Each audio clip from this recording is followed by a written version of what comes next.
All right, what is up, guys? My name is Speedy. Welcome to NotSoSpeedRuns. We are here with Blades in the Dark 6 and 20. The Phantom Crew returns. We're joined by our wonderful cast and crew who definitely weren't talking about gender identities of ghosts right before this started. Goats. Goats? Of course. Okay, what if someone possesses a goat of the opposite gender? Anyways. Straw poll. Straw poll. Nah, bro. Um, God.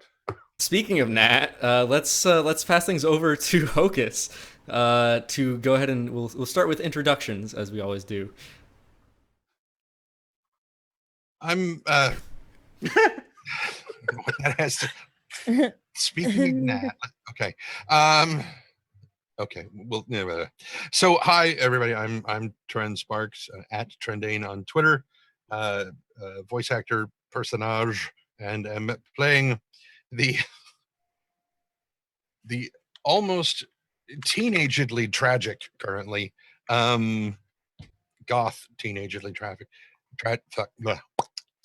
Hocus, the whisper person thing doohickey. Oh, MadameGandalf.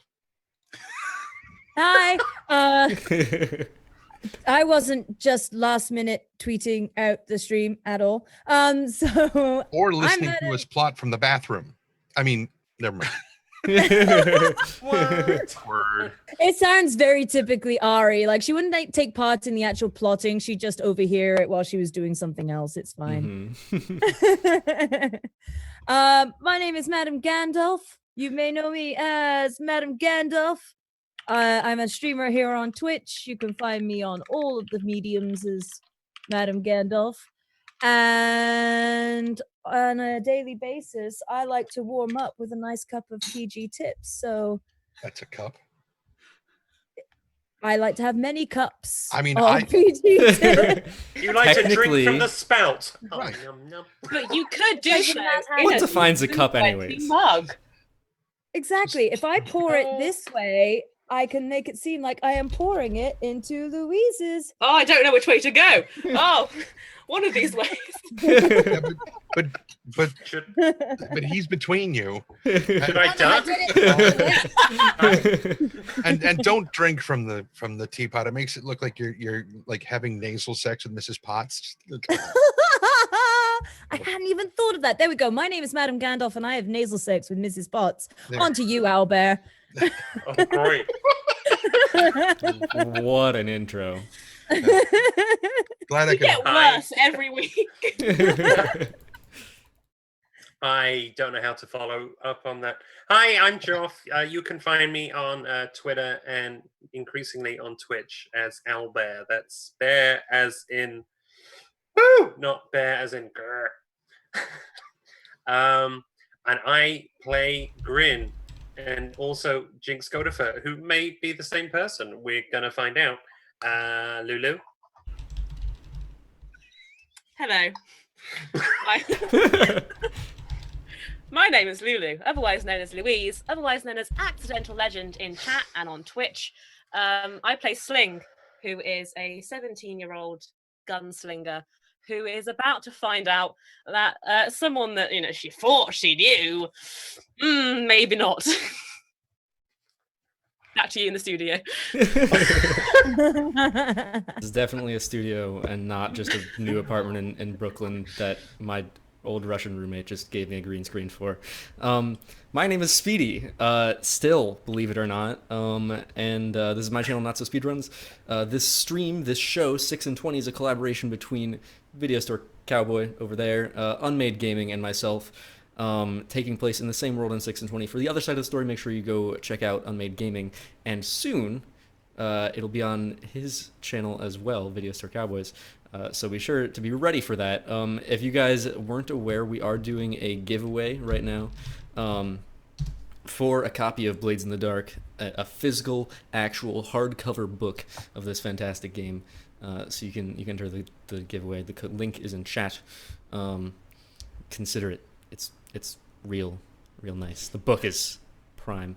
I was going to say But- it's real. I was like, wait, It's real. not. It's real. It's not imaginary.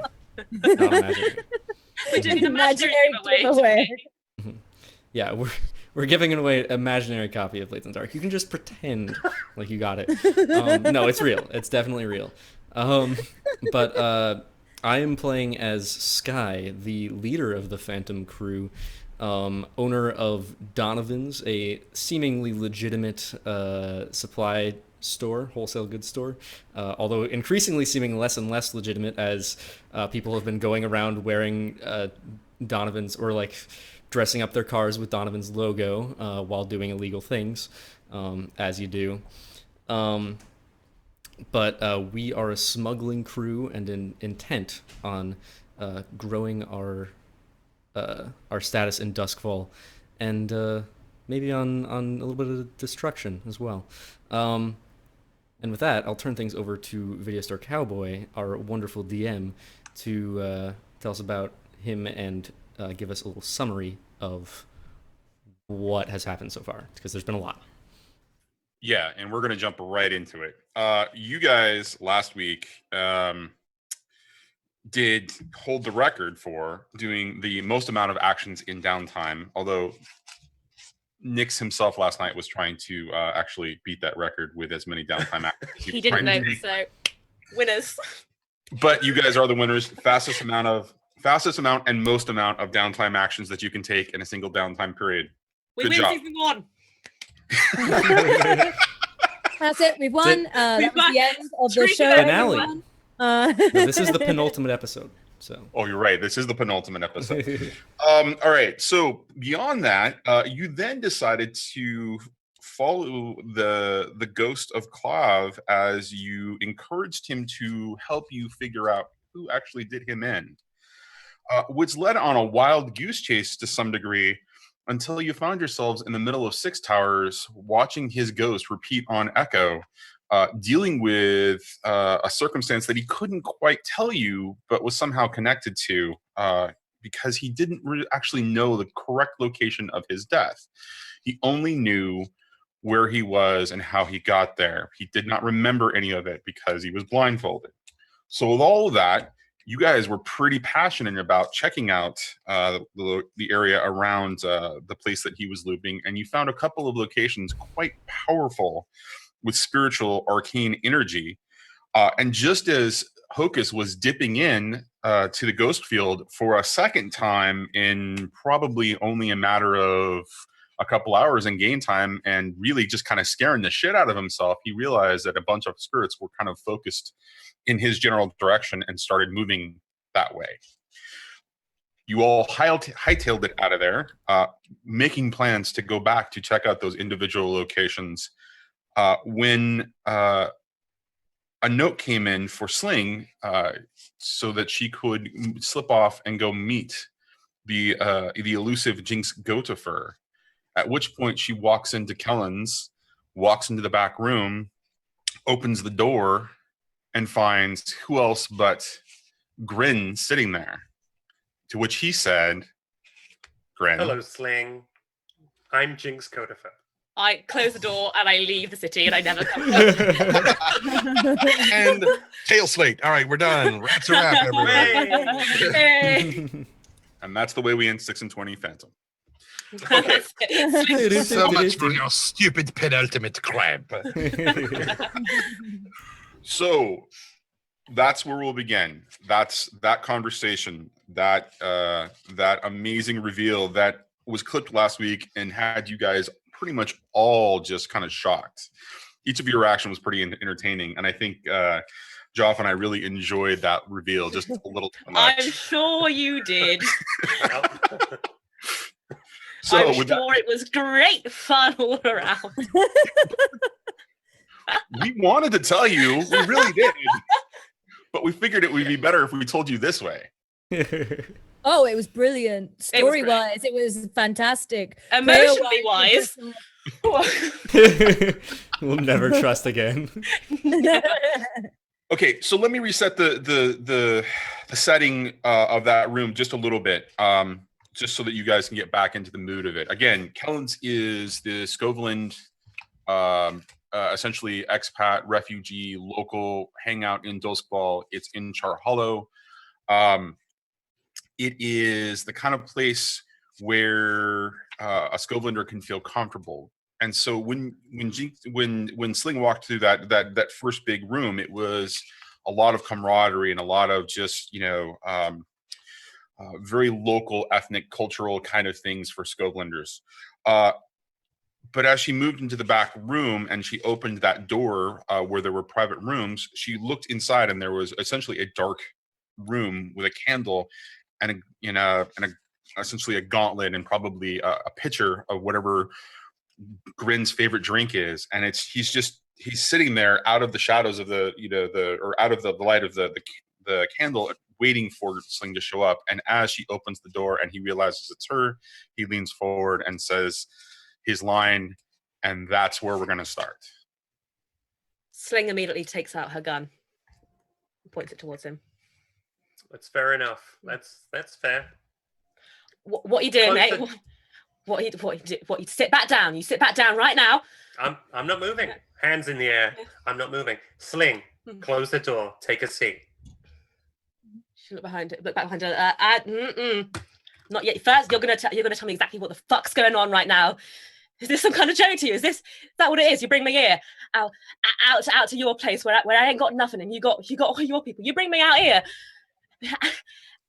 and you lie to me, and you bring me out here. What are you playing at, Grin? I haven't lied. I don't lie. Close the door. Take a seat. Have a drink. She closes the door, but remains standing. Grin is just very. Grin is very.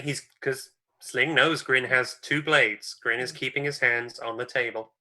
He's not threatening at all, and he's doing his best to smile, but as you know, he has that scar and it doesn't work. Sling, you were looking for a way out of Sky's binding contract.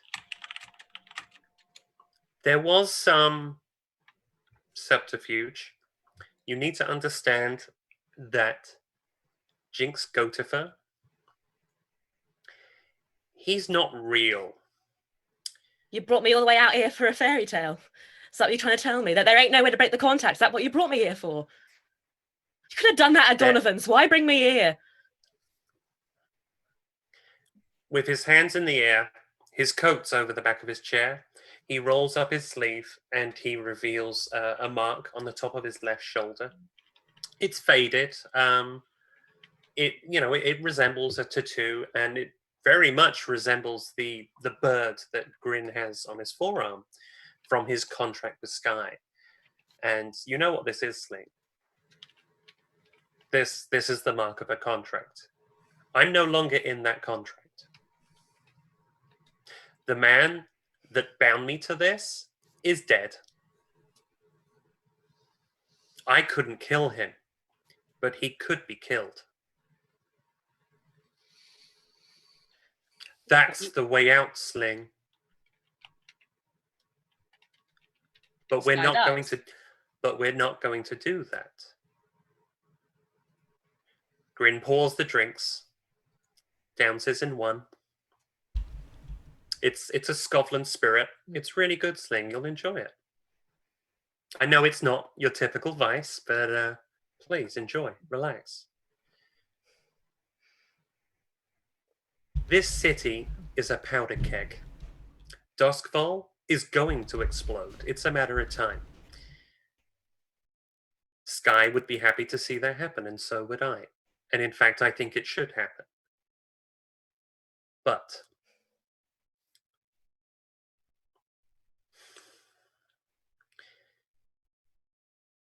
we need out of these contracts. We need to have a conversation with Sky, and you and I need to be on the same page. Jinx Goatifer is an illusion. He's, simply put, I used to go by the name Jinx. Goatifer is a construct of the Scotlanders. That's some. I don't even know where Goatifer came from. My real name is Sesereth Grines. I don't know who my parents are. I was raised an orphan in Doskvol. I left the orphanage when the Scotland Independence War, otherwise known as the Unity War, when that kicked off, I was drafted into service. It was a long and bitter war. I served for almost 3 decades. And in that time, I lost a lot of good people. I was reckless. I was foolhardy. I was and am a full-blown drunk. I take risks. Those stupid stunts, and I'm not going to elaborate on any of them right now, they became legend, and they gave birth to this folk hero, which the Scotland people have taken as something of a... He's a figurehead. He's a figurehead to the Scotland rebellion. And there is a rebellion. There is structure to it. I'm not its leader. Not even close. I know the leadership. Let's put a pin in that. I'm telling you, Sling, because I need you to trust me. It's very important to me that you trust me. You need to understand while I held this back, I have told you. I can count the number of people that know that Jinx Goatifer is Sesereth Grines. I can count those people on less than my 2 hands. We're not going to tell the rest of Phantom. They don't need to know that. But we're at a stage now where we need to hurt Doskvol. We need to punish the Imperials for what they've done to my people and to your people. It's time to take back Scotland. It's time to take Doskvol. And I'm going to need your help, and I'm going to need Phantom's help. And I needed to warn you so that when we go and see them and we sit down, we can put everything else aside, including the contracts, and talk about what really comes next. Please, Sling. Lowers her gun slowly and then just collapses onto the chair and downs whatever drink she's been given. Good girl. Bless you. I want out. Not just with this contract. I want out. That I may don't happen. care. I don't care if this city burns behind me. There's more in common, the two of us, with Sky than either of us would previously care to mention.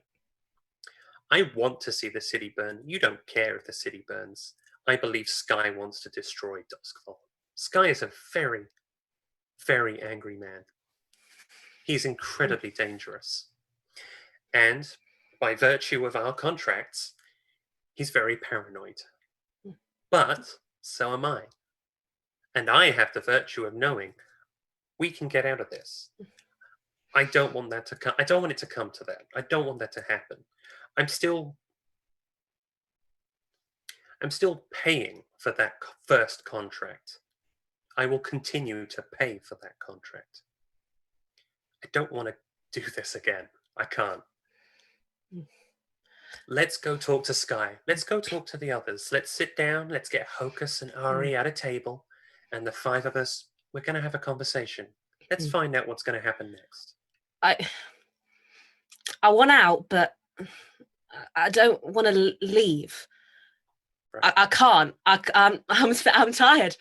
I'm Grin, Jinx, whatever. I'm tired of running, and so whatever it takes, I'm here, and I'll do it. But if it helps, you can call me by my real name. You can call me Sesereth. Just don't do it in front of Phantom. I don't care if you call me Grin or Jinx. I know you're looking for someone. I've helped you look for that person. I know you want out. I know you're worried about others. Anyone in the city you're worried about, we can take care of them. I've gotten people out of Doskvol before. I've gotten people in. I know people that can assist with that. Don't worry about that today. Let's go back to Donovan's. All right. And Grin grabs the bottle and exits. And let's just jump to Donovan's. Well, so there's actually a little bit. Sorry, go ahead. Sorry. Go ahead. Sorry. I just very quickly, I imagine Grin being the kind of person who pours out a glass and then just drinks from the bottle. Drinks the bottle. And then drinks from the glass. There's a scene from a TV show I'll tell you about later where that exact thing happened. Vicar of Dibley with the log. It's in the show Leverage. All right. That's very good. So, are we going to wait for Sky to come back? Or? No, I don't think that's the only show that's ever happened in. But yeah. No. Yes. So you both get up, and do you both leave together? Yes, but out the back. Oh, out the back. Okay. Yeah. All right. You both begin to make your way out the back of Kellen's, and as you're exiting out the back door, that you hear a brawl has begun to break out inside of Kellen's itself, improper, and there appears to be a lot of yelling, and they appear to be arguing over some folk song that was being performed. And then you exit, and we'll call that a cut to Donovan's. So when Sling left Donovan's, she was actually going somewhere. Oh yeah, I had a plan of thing to do. I was going to get some intel by scouting 6 towers where we saw the demon. Well, why don't I help you with that, Sling? Let's go do that on our way back. We didn't see a demon in 6 towers. Where we saw the 3 buildings that were spiritual in nature. Yes. I want to go to the grocers. Okay, so you both are going to go. You're going to move together and go back to 6 towers to handle this. Can we say that? And I know that Joff he messaged me privately on Discord right before the episode was to end, to explain the reason that that Grin was going to disappear as well, was that he was also going to go and do explore. He was going to go check out 6 towers in a very specific manner. So we're gonna just retroactively insert that in as the reason that both Grin and Sling were gone at the same time. Okay. Okay, and so when you guys get to 6 towers, Sling, when you get to that same general area, it's been a while since you've had some lures, so your connection to the ghost field in your weird vision of the way that you see the ghost field is starting to fade, but you can still see where Clav is moving in his echoed pattern around that area. With that fading, how do you want to proceed? Don't particularly want to take more lore. Really? You really don't? Well, Doesn't sound like you at all. Sling is getting to the stage where she almost doesn't want to forget the things that she used law to make her forget. So she's trying to stop that. Character growth. Oh my god. Yes. Dun, dun. Because if she now in her state forgets what's happened in past times, she's going to be less eager to help anybody in the crew doing anything. So she is. What mechanically would that do? Because she's trying to stop her addiction. So first things first, that would be struggling with your vice.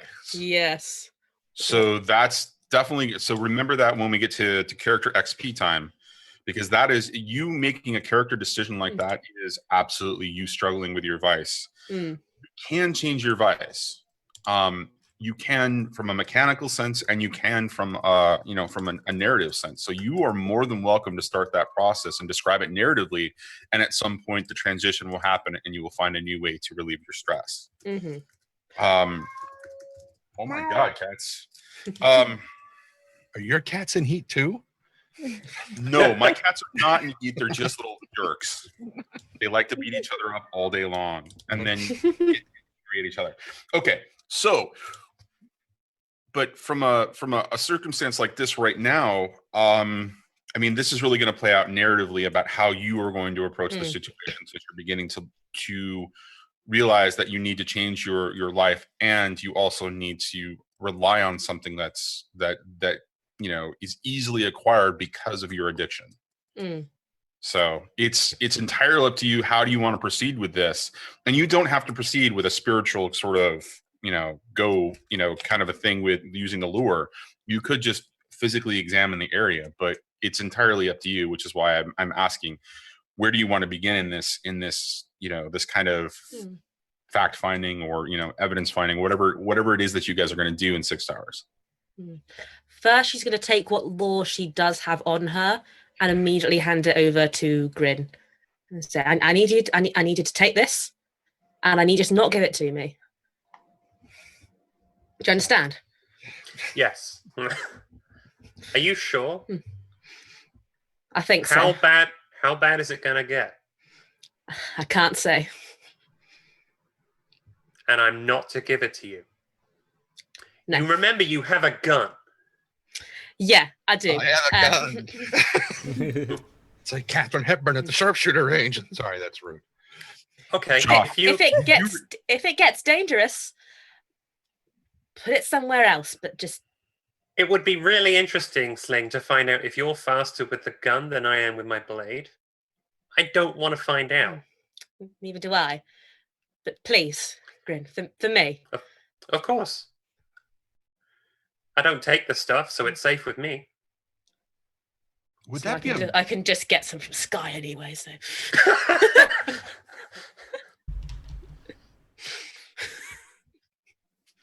Thinking ahead. Right. So what are you guys doing? We are we're looking around. Now that we know the 3 buildings, we're casing them. We're Okay, in roundabout ways. Which do you case first? I'd quite like to check out the grocers. That was quite interesting. As would I. Oh, good. Shall we? Let's go. Okay. We'd like to go to the grocers, please. So again, this is the area that these 3 items, these three elements that Hocus saw that were incredibly powerful. When he pointed them out, 2 of them were quite close to each other. The neighborhood with which the first 2 are in, the grocer and the dilapidated church, is completely run down. It is almost a wasteland of crumbling buildings, structures that were 2 and 3 stories tall that are kind of falling apart. It's also of an older architecture. So the buildings that have stood are a little bit, the structures are stuff that has survived for hundreds of years, and these crumbling buildings have been dealing with hundreds of years of rain and moisture just in general, and people chipping away at them and doing all kinds of terrible things and fires and that kind of a thing. But it's still, the structures are more stone sturdier, older, simpler designs using wood and brick.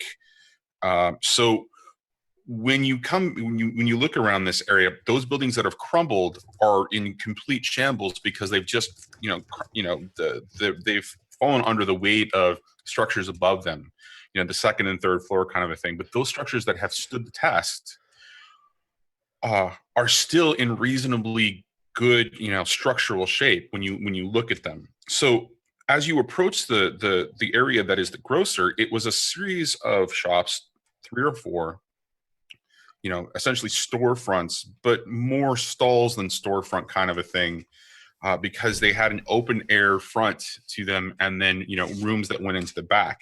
And the way that this was a grocer is that there were designs for, on the painted on the walls, there are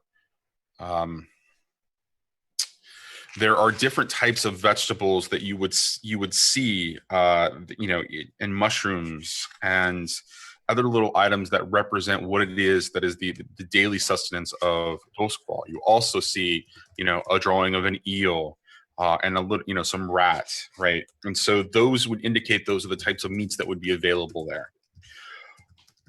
With all of that, you just kind of take in. You look at the storefront, the where there was a table that was, where goods were put in front. To sell, that's all crumbled, and you can see, for the most part, it's all, dusty and just splintered.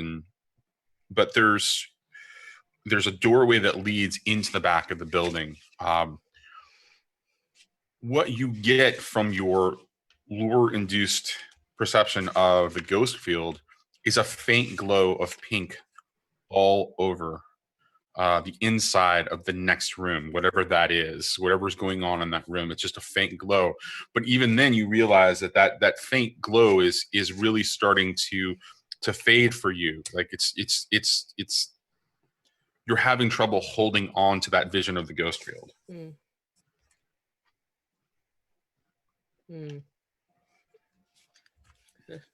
Look back at Brynn, who's got the law. Kind of, Yeah. No. So we're at the grocery store now. Yes, and then you're essentially in an arched, stall-like setting that is made of brick and stone and some wood that's beginning to crumble. But the wood again appears incredibly well treated, so that it's lasting longer than most structures now would be.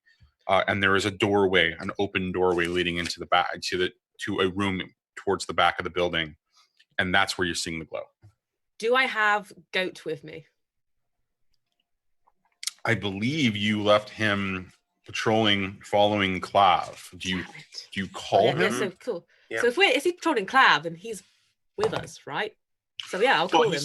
Well, he's following. Yeah, he's in the area. He's following Clav though in his loot. I want to call him over, but like, hey, Goat, come here. He's a good boy. He's a good boy. You're a good boy. Oh. I mean, sorry. You're a good boy. You're a real good boy. Right now, I need you to do me a little favor now, boy. When we go inside here, if you see anything at all that perks your little, ghost dog senses, you let me know. Okay. She's gonna walk in. So you're gonna walk through the door. Yeah. Okay. Brynn, where are you? Nowhere near the door. No, I'm there. I'm there. I actually probably have my kukri in my hand. You're following behind though, correct? Yeah, and assuming that Sling's been at least telling me what she's seeing and the glow and everything, it's enough to make Grin uncomfortable. So he's reassuring himself with his dagger. And Sling does pull out one of the pistols that she has and kind of conceals it in her cloak. Yay, pistol. Yay, first time seeing the pistols. Mm-hmm. Okay, so when you walk into the room, you both see something completely different.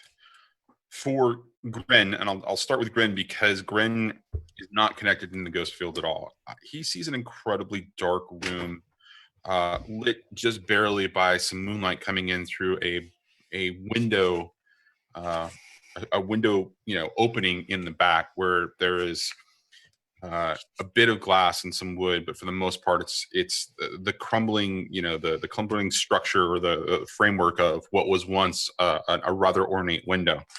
And the moonlight is just kind of dancing, through that and just shining onto the floor. And you most of the illumination is just in that area, and you see a bunch of rubble and dust. So, just kind of in that situation, there, and you don't see much else around the room. There are, items necessarily around the room, but for the most part, it just looks like it's all crumbled and dusty and, falling apart.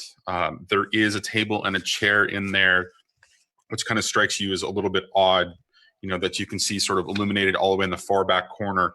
But for the most part, it looks bare and abandoned and just dusty. What Sling sees is quite different. The glow of the pink glow of the room begins to get brighter as you enter, and as you kind of look around, you're sort of overwhelmed. And right, you're the power of the ghost field, the way that the lure has provided you is, there's perception in the ghost field is very skewed, and you realize you're losing it. But as you're looking around and just, kind of taking it all in, things begin to come into sharp focus, and you see the echo of what was in here in the ghost field. You see that it was a series of tables and some, some boxes where items were stored, and that it was kind of laid out generally as, these echo of items in this room were laid out as, what you would expect in some sort of storeroom or a grocer or that kind of a thing. And some of that is based on your experience at spending time at Donovan's. It is a working establishment during the day, during the hour 1 through 12. It does provide wholesale goods to customers. So you have seen what that looks like before. And so you recognize everything that's laid out. But as you kind of, the glow, kind of diminishes a little bit, and you take in more of the room, and you realize that things are really beginning to start to fade for you. You notice a series of pictograms all on the ground, drawn in some very intricate patterns, circles within circles, elements of,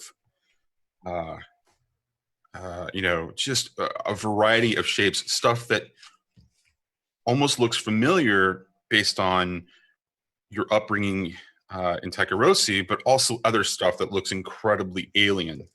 And you're not quite sure what it is that you're looking at, but it covers the majority of the floor in the center. And some of it's like covered with refuse that you can see as your vision begins to fade from the ghost field. You can see that there's like refuse and all kinds of things that have like laid over various parts of the floor. And just as that final sense of the lure-induced ghost field connection just passes, you realize that those items, a broken piece of lumber here that's comes from a crate, the back of a chair, some dirt that's been kind of brushed over a particular spot. All of that has been intentionally done, and those things have been moved in, and they're quite fresh. And your vision in the ghost field begins to fade. So like this stuff has been planted. So yes, the items covering the floor have been planted to make it look like it's disguised, or that it's just random when it's clear that it's not random, because you can see like a hand that's slid some of the a handprint in the dust that's kind of slid some of the dust and dirt over a part of the floor. I will retell that to Brynn. What are they? What are they hiding? What's the purpose of hiding? Check the walls. Check the corners. Look for a door. Is there any other door in this room, Johnny? Is it just one door in, one door out? One door in, one door out. It's quite a large. It's kind of large room. I'm searching. I'm checking every edge, every nook, every cranny. I'm looking. Okay. Roll roll me something. I need an action roll of some kind for that. How about survey? Okay. Because I got 2 pips in that. Okay. Do that. Fair enough. Do that. And can I push myself to add a die? Sure, but let's go through the process of starting this. So, Okay. you're surveying. Position to me seems controlled right now because there's not a lot. You're not aware. You're only aware of what Sling has told you, but otherwise you're not aware of any other dangers. So the perceived circumstances is controlled, in my opinion. The perceived. Do you think that it's risky? Yeah. Okay. No, I think it's controlled. Okay. You're welcome to think it's risky. You're welcome to up it because it. No, you've just made me start thinking that why would someone do this? And they would do it to hide something. And if something's being hidden, it might also be protected. If you're already, or Grin is already feeling, I'm already. Blow. No, that's right. Gryn doesn't care about that. Grin's sprung plenty traps before. He's still looking. Okay. All right. So we're going to call it controlled. Okay. The effect, I think, is going to be limited because you don't know what you're looking for. Okay. You're looking for, if you can think of a reason to up it to standard, I'm happy to hear it. To me, it seems like you don't know quite what you're looking at or what you're looking for. No. Especially if you can't see into the ghost field. Right. And now, currently, nor can Sling. Right. Goat can. Goat can. And in that case, I'm telling Sling as I'm looking, please have Goat sniff around. See, we're looking for another door. We're looking for a way out or a compartment or something. Floor, walls. You got that, boy? You got that? In for a door, yeah? Compartment. Anything like that. You're a good boy. You got it. You got it. Okay. So that's going to add a bonus die to your roll. Since you're going to be doing the roll, and then that will determine where the result comes from. So again, position controlled, effect limited, do you think it's limited, or do you want to make an argument for standard? No, I think it is limited. I agree. Yeah. Okay. So for your additional die, you do get +1 die for goat. And then, and I'd like to push myself for another one. Okay. Probably +1 from Louise's description before as well. Knowing that certain things were moved to cover things up. Sure. It could be said that the reason I'm looking is because of what Sling saw. I can't believe I'm going to do it. I actually argue against that. Sling's the reason I'm looking. That doesn't add a dice. I agree. I've done that before myself. So I agree. All right. But you are going to push yourself though and take that additional die. Yeah. All right. So that means that you now have how much stress? 8. Let me take a look at the character sheet. Oh. My stress now goes up to 6 pips. Okay. All right. Just making sure. Okay. So go ahead and roll it. No whammies. Wow. Hey! And a crit. Oh, wow. That's a crit. That's a Oh, crit. wow. Wow. Damn. Gentlemen, Every that's a time. crit. We've been way critting to a roll lot. like Mike. All right. Yeah. Shit, guys. I hate you all. Okay. So, Don't hate me. I never roll like that. Here's a door. bullshit. Didn't you roll a crit last session? Hey, I've rolled a crit in 9 episodes. I rolled a crit. All right. Okay. So, Brynn, you begin to kind of look around, and Sling, as you kind of convey what your request to Goat, Goat also begins to kind of sniff around and kind of look a little bit. And what you find evidence immediately that yes, people have been here more recently than it looks on the surface. You find, under some refuse in the corner, you find a small container or a small case filled with little glass vials, and there are some papers, some notes there, but it's in a script that you can't even read. also, as you're pulling this up, you realize that the location that it's sitting on, this refuse in the corner with this box that was hidden by all this debris, there's actually a trap door of some kind there, and it's just kind of there's an inlaid impression that you can lift in order to lift the door, lift whatever it is up, leading. You get an impression that it's leading down.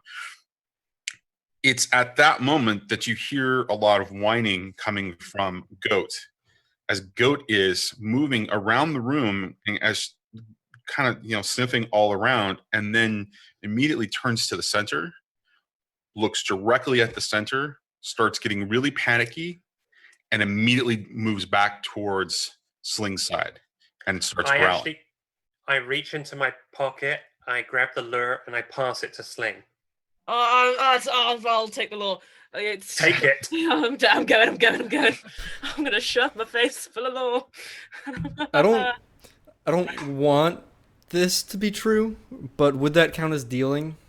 Someone other than me dealing? It's your law. It is your law. You gave it to her. No, it's her law. I'm giving it back. That's Okay. not dealing. That's returning. What was?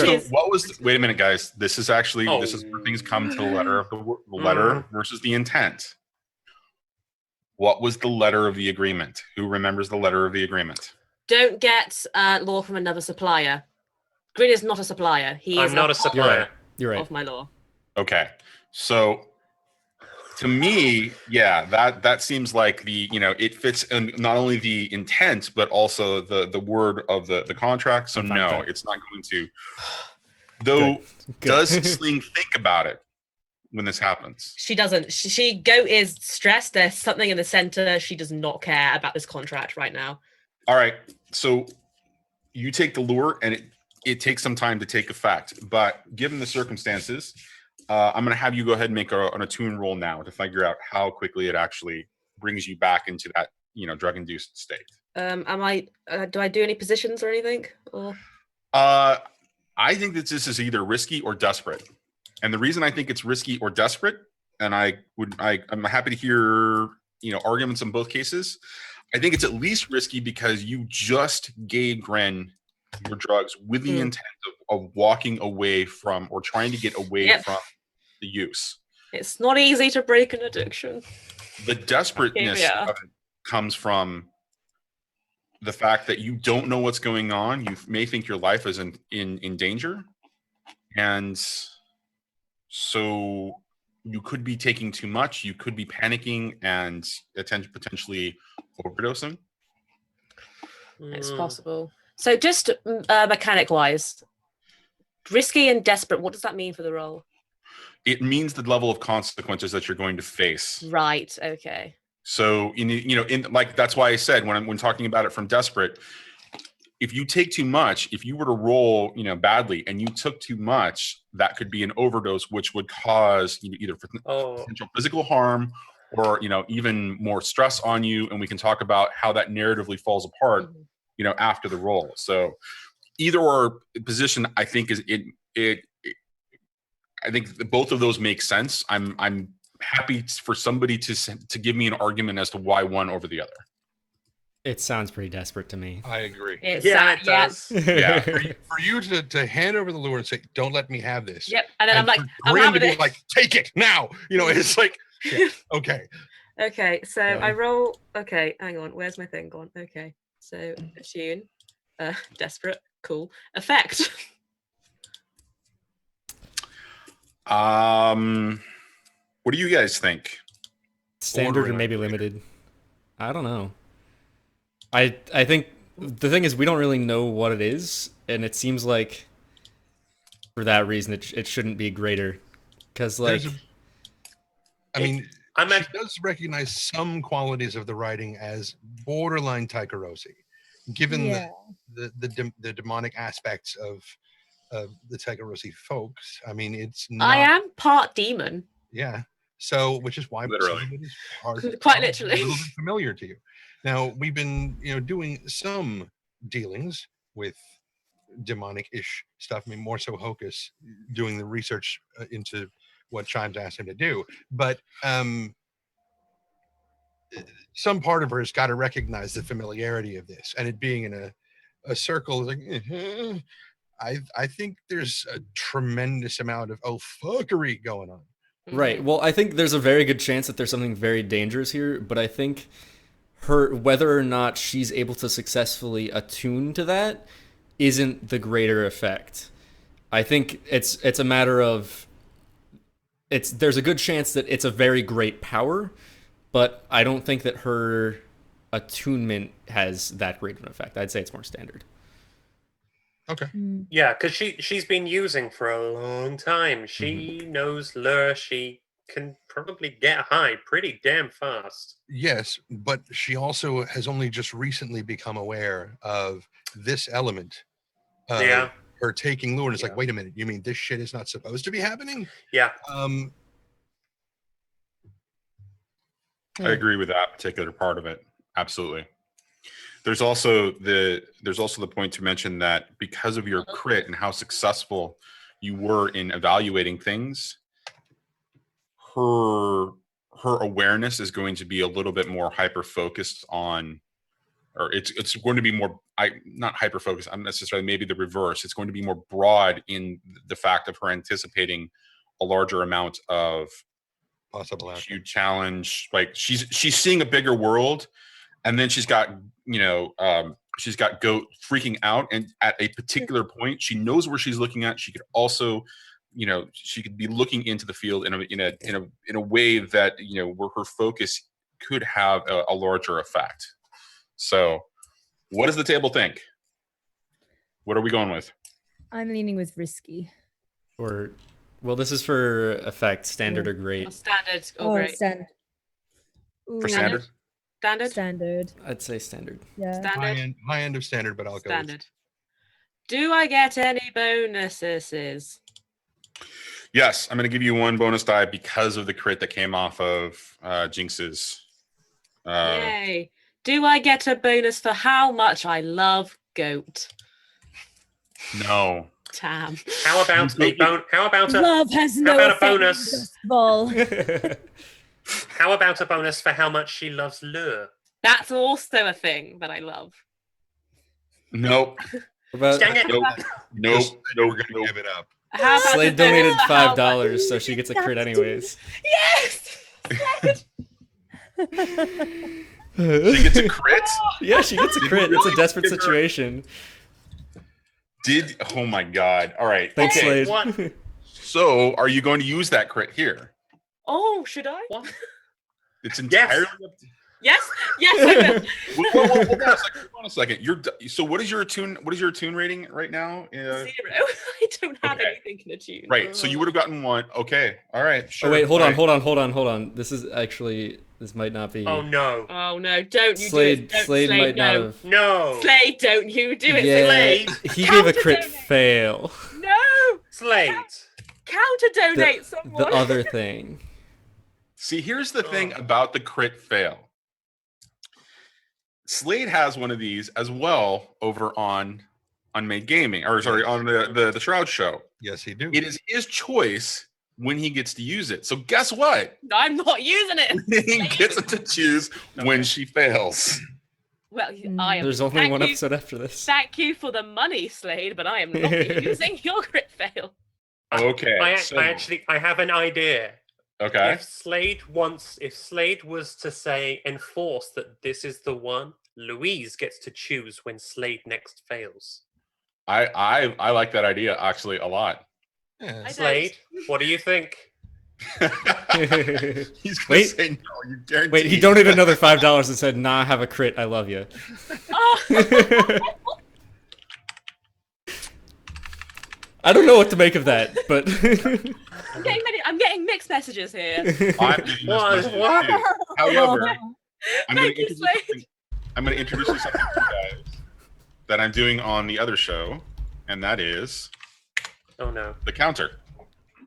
Sling now has 1 crit and 1 crit fail. So, would you like to use your crit? Wait, if I use my crit, does that mean You succeed. fail? But what is this counter thing that you're saying? So there's a crit. So you have a critical success, right? Yep. Which means that you get 2 6s, and the best possible results happen from what it is. That's what the donated crit means. The crit fail is the exact opposite. It's as if you failed completely, and we assume that the worst happens. But the counter is I succeed, but But what? What? Wait, hang on. So does the counter mean you can just cancel them out if you want to? Yeah. Is that what that is? No.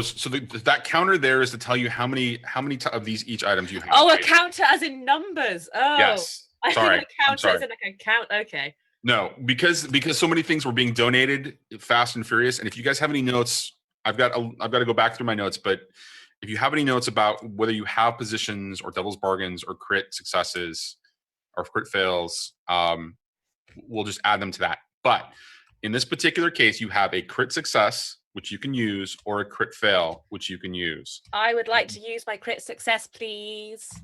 Okay. Thank you. Are you sure? Yes. All right. I don't want to die in a grocer's. Meta, this isn't necessarily an important part of what's going on here. I don't want to die in a grocer's. I know. This is incredibly important. This also isn't necessarily a grocer's, so. I don't want to die. It's not a grocer's. This is not a grocer's. I don't want to die. I don't know what's in the case. Go, Johnny. Okay. All right. So you immediately ingest the lure, and your body, of course, takes on that beautiful, wonderful effect that you get at the moment that you get that high going on. But just as that's happening, your perception of the world again begins to shift as you move back into the ghost field, and you get that dual perception. Again, you're not trained as a whisperer. You're not trained. You don't have any abilities. You don't have the exposure. You're just becoming aware of this circumstance. So as you shift back into the ghost field, you see all kinds of transitions and shifts of color and shapes coming in and out. And at first, it is all just, this kind of cacophony of noise, visual noise in your head. But as you come back into focus, you realize that Goat is still barking at, towards the center of the room. Goat is barking. And you can see that the outline of the pictograms, that, the outer circle is starting to glow a little bit differently than the colors of the inner circle. And you realize that at the center of these pictograms in the circle, there is a hot, glowing white spot. And it is just this blazing energy. And it's almost like smoke kind of just filtering out of this from nowhere. And it's this wispy, sort of misty kind of a thing. And it looks like it's kind of reaching out towards you.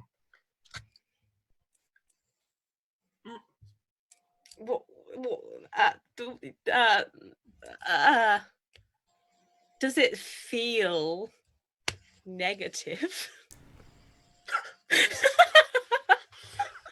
Yes, because of that crit roll, because of your perception of everything, it does feel negative. And as the wispy, kind of smoky, begins to kind of coalesce and become bigger, the colors on the grounds of the circle, the outer color, the outer circle is shifting to a really deep, dark kind of red. Is the things on the ground, the circle, does it the look pictograms like on the ground? Yeah. Does it look like it can be disrupted or cut in any way, or is it? No, they look not from your perception of what's going on. There's no way to break the circle, no way to brush away the pictograms. And so that red consistency color is beginning to creep in towards the center. Any ideas, Grin? Grin, any ideas? Any ideas at all? He can't see. Sling, I'm Sling, telling are you relaying this? There's a thing in the center, and it's glowing red, and it's getting redder, and it's bad, and it's really bad. Okay. Here we go again. Joff thinks he knows what this is. Grin has no fucking clue.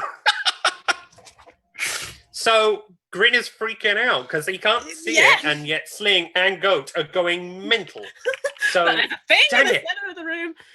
What was in the box? What was in the box? What was in the box, Grin? What was in the box? What was in the box that you just picked up? What was in that box? It's vials. It's Vials vials. of what, Grin? Vials of what?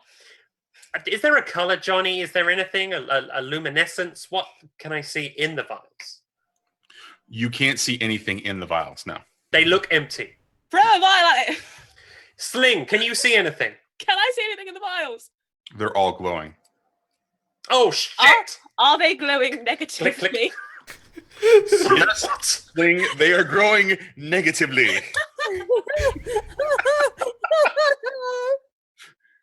Sling, we can open this trapdoor or we can leave and come back. But if we leave and someone finds out we've been here and we've taken this, we may not get down there. What do we do? Is it moving towards us quickly? And No, it is slowly coalescing out of this center brilliance of light as it begins to, it's beginning to fill the room, and in your perception of it, because it's gone from two wispy kind of like tendrils of smoke to taking on mass and shape.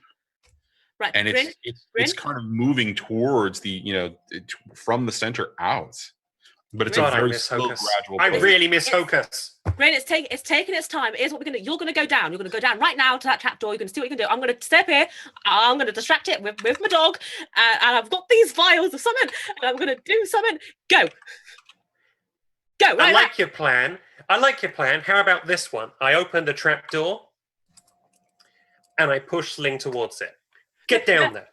No, you're Get down there. Yeah. Get down that trapdoor. Is that where you guys head? I guess. Yes. Okay. All right. Fair enough. We're never gonna survive to get back to Donovan's. So what do we see down the trapdoor? Down the trap door. It was dark when you opened it, but you heard rushing water as well. Mm-hmm. Do you still push her down into it and then follow her? Goat, go down first. Goat, jump down there. Make your dog Goat jump. Goat growls at you as you address it. Go.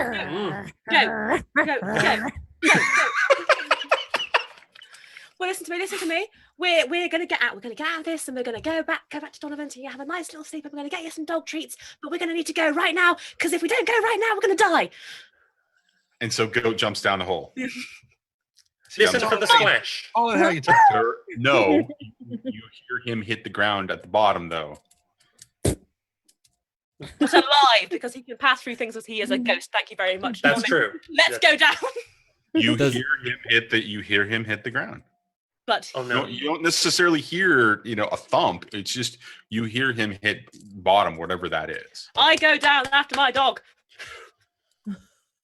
Okay, so you jump down. I jump down. You jump down as you walk up to the entrance of this thing.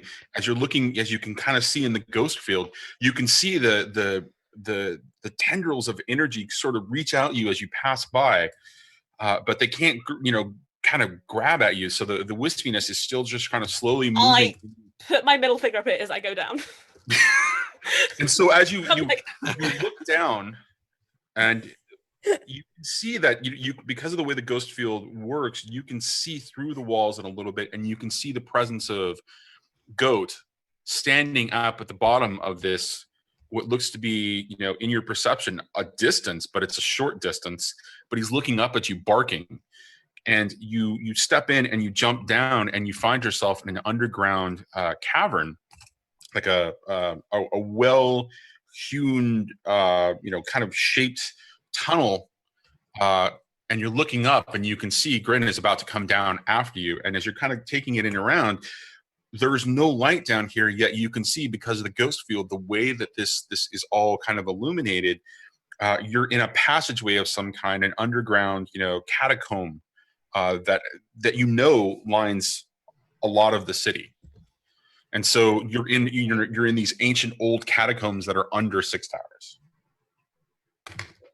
Okay, so we're out of the building. We're out of that. I've got this box of glasses. You're under the building. Cool. Okay. And you can see a faint presence as you look up, waiting for Grin to jump down. You can see the faint presence of the pictogram just sort of above you and in the wall almost, but you can see through the wall just a little bit because you can see the ghost field and you can see the faint red outline of it, and you can see the mask as an even fainter. The smoky mass it's kind of reaching towards Grin as he's about to make the leap down. Jump down! Get down here immediately! Come on! Okay.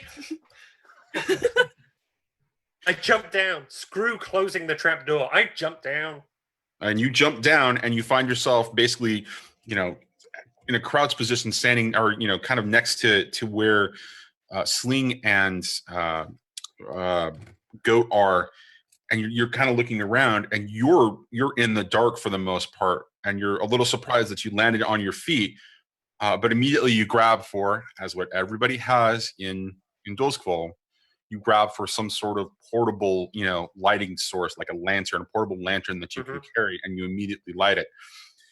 And Sling, you still see that the presence is trying to slowly creep towards you, but it can't come through the opening. Like, the mass just kind of rolls over where the opening is, and it's trying to, and it's pressing, but it can't get past that opening. I think we're good. I think whatever it is, it can't get down here yet. We should move.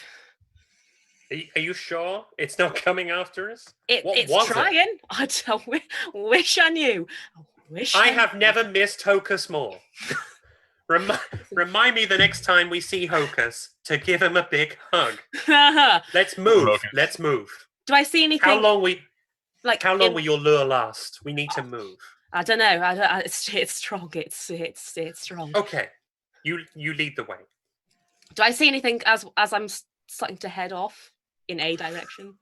So having spent a fair amount of time as a homeless person in Doskvol, and having the what you know about the streets, and Grin knows a little bit about this too, given his status as Jinx and also as his status as a member of the Scoveland refugees, that there are places that you can hide from the bluecoats and that kind of a thing, and that there are catacombs and there are passageways to get back to the surface in most locations, because the catacombs were used for storage, and they were used for moving illicit goods, and they were used for managing things from the waterways to very specific locations that were landlocked in each of the districts. And so you can make your way around a couple of different passages, and you hear water getting closer and closer, and you find yourself at one of the underground canals that runs through Six Towers. And there are, like you've experienced before, there are walkways, there are lips on each side where it's just wide enough for one person to kind of move along. And eventually you find yourself at a broken down, what once was an ornate sort of, beautifully carved stone, stairway that's kind of falling apart and crumbling after generations of, and the generations of weather and just, various activities in Doskvol. Some steps are kind of broken and there are pieces chipped away, and other steps are really worn from the water that's probably run down during the rains, but you're able to make your way back up to the surface. And so generally you were in this area on the map. Let me move you over to the map.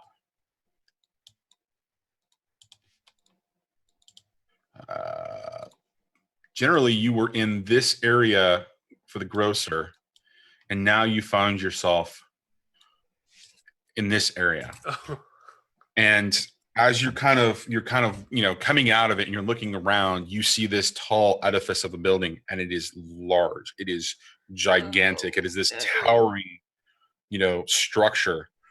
And this as the third building that was indicated by Hocus.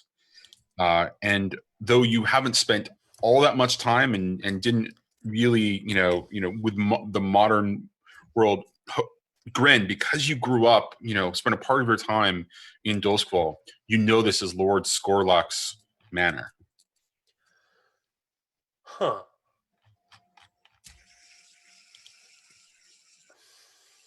And is it glowing? It is intensely bright. Is it glowing negatively? It is intensely bright. But is it negative? It is intensely bright. Is it positive? Oh my god. It is intensely bright. Ask me again. Come on. Ask me again. Is it negative? It is intensely bright. Okay. Okay. What if we what if we just discovered Sling? What the hell? It's lit up like a Doskvol Christmas tree. We don't have that. Let's get this. Nobody supports anything in this goddamn city. Well, we now have a case, and we've dominated the last 90 minutes of this game. Yes, we have. But you've done it really well.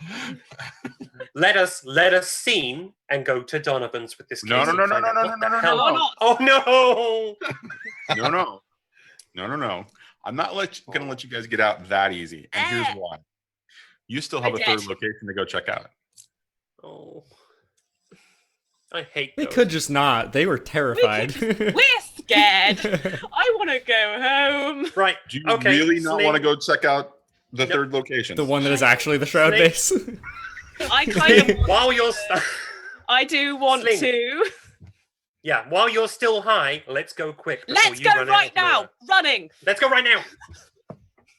All right, we're going to cut to you finding yourself walking into the ruins of this church, and it's got this outer wall that just looked like it encompassed a courtyard, or where there might have been statues, or outside the graves that would be a part of the church proper ground. There's a couple of mausoleums structures that are falling apart right there, but you walk through all of this, and you're kind of looking around, and the brightness of it it's intense. Like there's the structures, there is that intense negative brightness. It is negative. It is negative to you. It is negative. It is negative. It is negative. It's negative. Okay, thank you. And you're kind of looking around, and you're kind of looking at all of it, and you walk through what would have been the entryway into the church proper, and it's not a large structure, but there are some crates that have been moved here that look like they've been recently placed, and there's a lot of scuffling of feet, and you see little bits and pieces of stuff that has been moved aside, stones that have been moved aside as there has been a lot of walking back and forth. And as you kind of make your way through what would have been the main hall of this church, going towards the essentially the back where the altar or the pew would have been, you see this sort of half crumbling stone structure that was probably the pew, or not the pew, not the altar. I can't think of what it's called, but it's essentially where the orator would have stood. And you see that structure, and it glows pretty intensely, and you find that very interesting. But as you're looking at it, your vision focuses back and forth between reality and the ghost field, and you see a note, a piece of paper, sitting right on top of it. And it, in this beautiful cursive writing, says Sling. Knew it. I knew it. And knew it. Now, in your inventory, Lulu, you have a note on in Roll20. I see. Hold on. Oh, I see. Oh, okay. Grin, look around for a moment. There's some weird writing I must investigate whilst Louise reads. While she's doing that, I know we're not there, but I just want to ask one question about the is it a nice place to have a gala? it looks like every around the corners, and things are starting to get cleaned up, and the boxes, the crates that are being brought there, they look like more of not party favors, but stuff that you would use, like lamps and stringed up lights and that kind of a thing, just to to start to illuminate an area. Oh, interesting. I thought so myself. And one of the things that you notice about it is that off to the side, there's starting to be laid, these wood plates, or pallets that are being laid down to kind of lay out on the ground, on the floor, or off to the side, where there could potentially be, dancing. Interesting. And off to the one side, there's like a bar structure that's being built over there. Wow, there's a lot going on here. We could have a very nice shindig at this area. Yeah. By the You'd be sounds surprised. Grin. Anyway, Grin. Is there alcohol there at the bar? Grin. No, not yet. Grin. Yes. We're leaving. Now. Sling walks. Okay. She's out. Okay. She's got the letter. Okay. with her. You've got the letter. I have the letter with me. Okay. All right. So we're going to cut back to Donovan's. You walking in the door. I like Slade's. Is it bar in a church? I like this church. Sling's she's gonna slam the front door open. She's like, anybody here? Anybody at all? Anyone home? Anyone? Yeah, I'm here.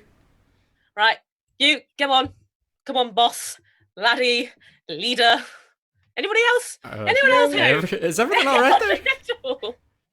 Ari is sitting nearby doing her usual just nailing her files thing.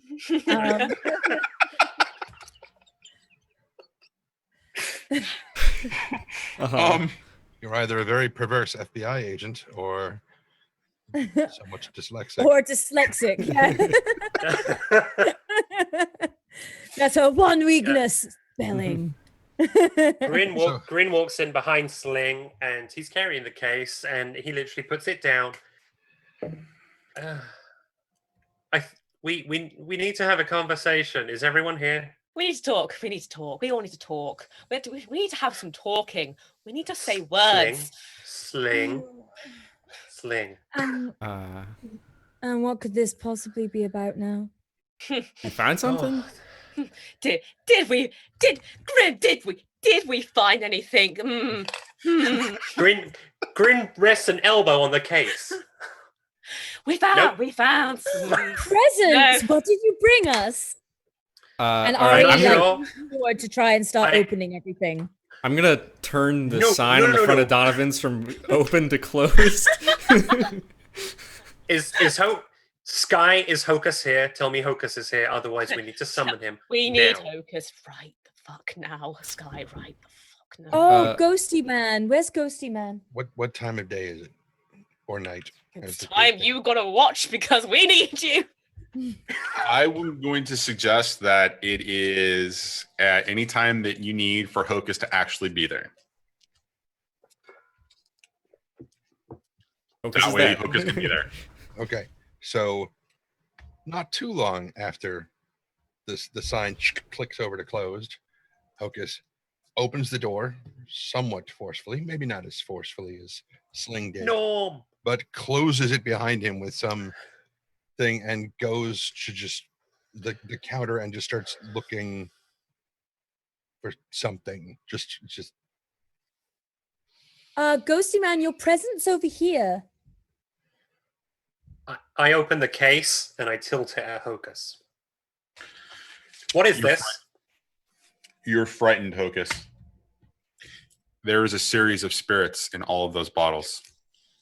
And there are glowy writing on all of those pieces of parchment that look otherwise blank. Close it now! Close it. It's closed.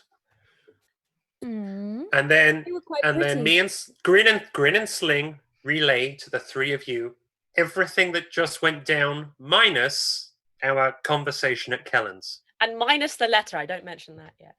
Right.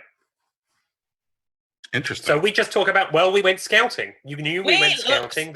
We told you we were looking, and that's exactly what we went and did. Yep. And this is what we found. Hocus, what is that? That is the resolution of a very bad day for me. Those are spirit vials.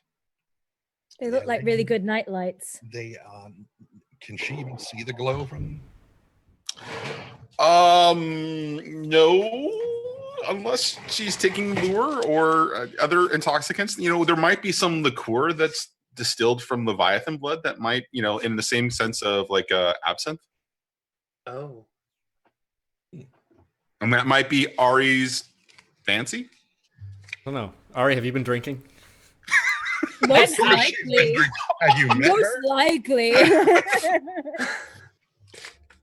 But I do also have the ghost special ability thingy now. Ooh.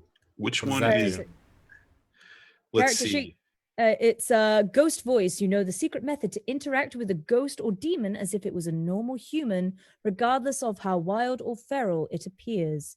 You gain potency when communicating with the supernatural. You get a faint glowiness from them. Yes, you don't know what's exactly going on with that, but since this is your first experience with spirit vials, this would be a faint glowiness coming from them. So Cool. yes, So hence Drink them.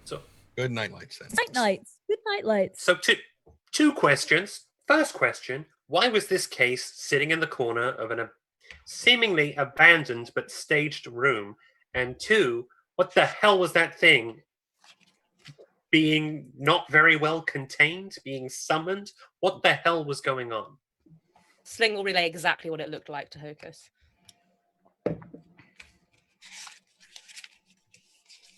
Like to correct my earlier statement.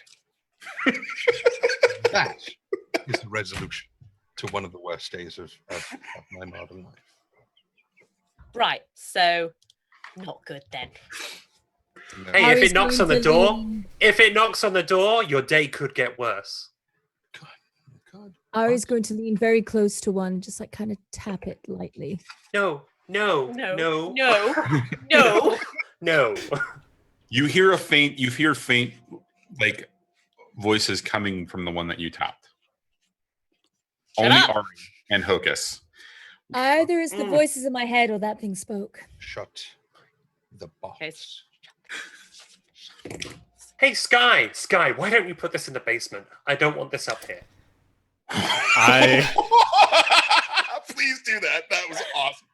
Please do that. Because I don't know. I don't know about Lyra. No, let's just put it in the stable with the goats. No. Oh, that's a good no. idea. No. Put it over Where there is that behind- spot where we don't have tea? Put Let's it find over the there spot where we behind. There's a don't. cabinet behind the counter. Put it in there. It's in the cabinet. It's in the. Let's not pretend. Let's pretend it's not here. All right, Hocus. What is it actually, and why is it bad? And can it be good?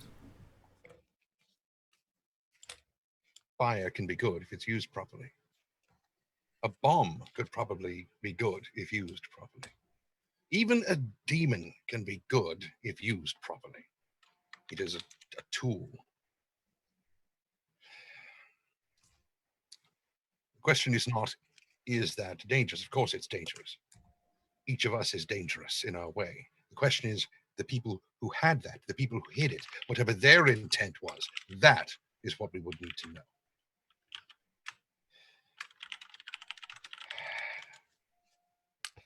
Well, we got it now, so let's not think about any of that negativity.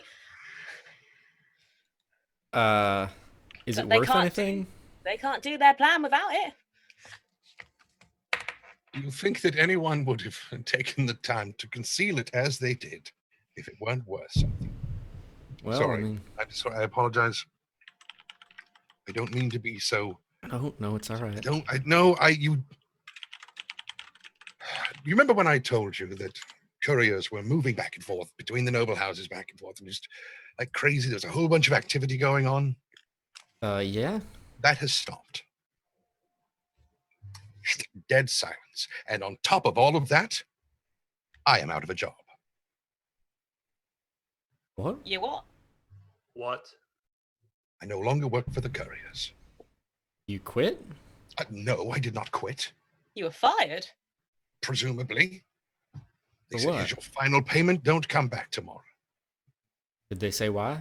No, they said, here's your final payment. Don't come back tomorrow. Well, Sorry to hear that, Hocus. I mean, you're not out of a job yet. I'm out Still of working a here. I'm out of a job. I just have another one. Why? The question. It's not just. It's not just you, Hocus. It's courier activity. Courier Has ceased. activity has the excessive courier activity Yeah, okay. has ceased. There are still couriers, plenty of them, just not me. Yes. I have a question. Mm-hmm. I have a question. Uh-huh. What were the No. terms of your contract? That I maintain. Actually, let me open the. Oh oh. no.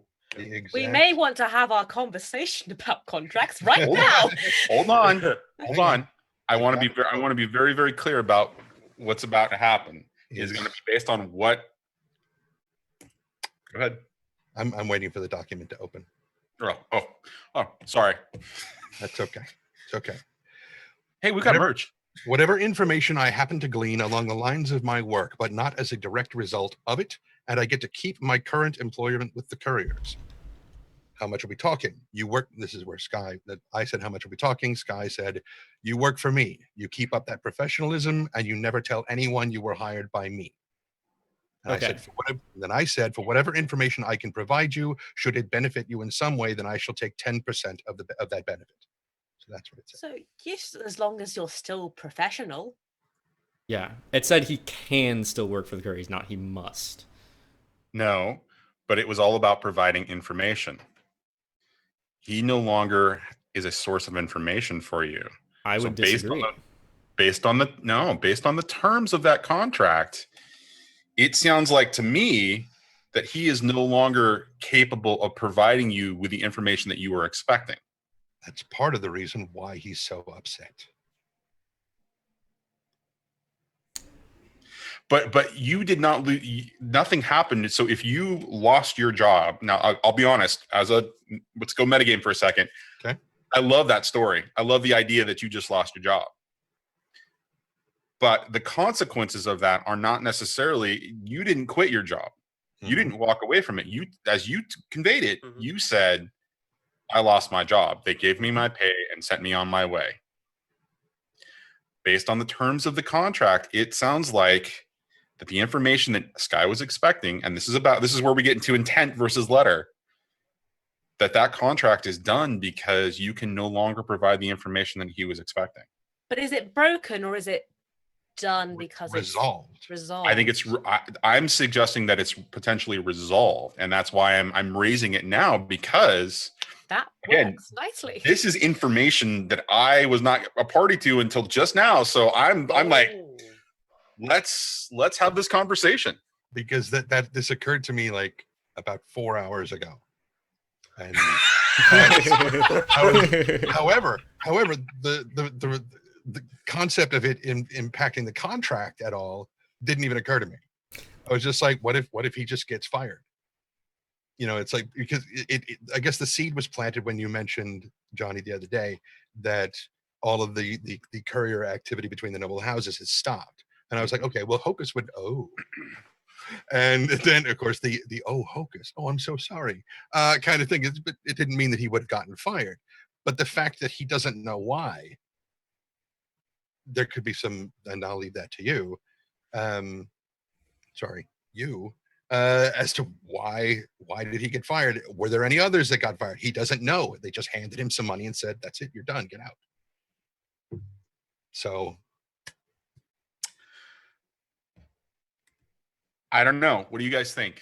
I think resolved is a good narrative thing to go for from this. I'd quite like to see that explored. Yeah. I'm interested. My impression is that it wasn't necessarily that if he were to still provide me information as if he were a courier, that he would or could still be under contract. Because even though he was fired from the couriers, no one necessarily knows that he was fired, right? Only the couriers. Only. Well, Do you still have your it- uniform?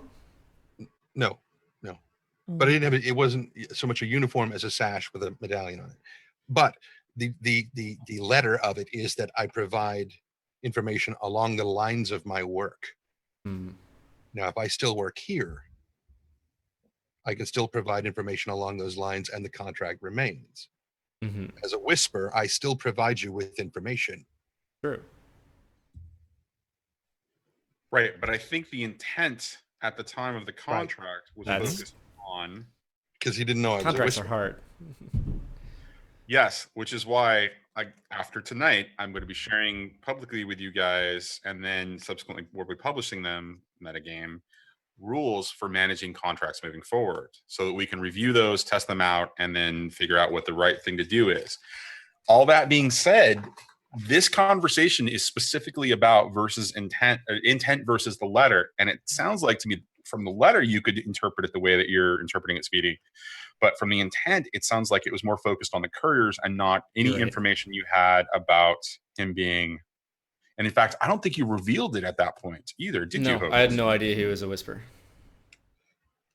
That didn't come So into play basically until the twins, I think.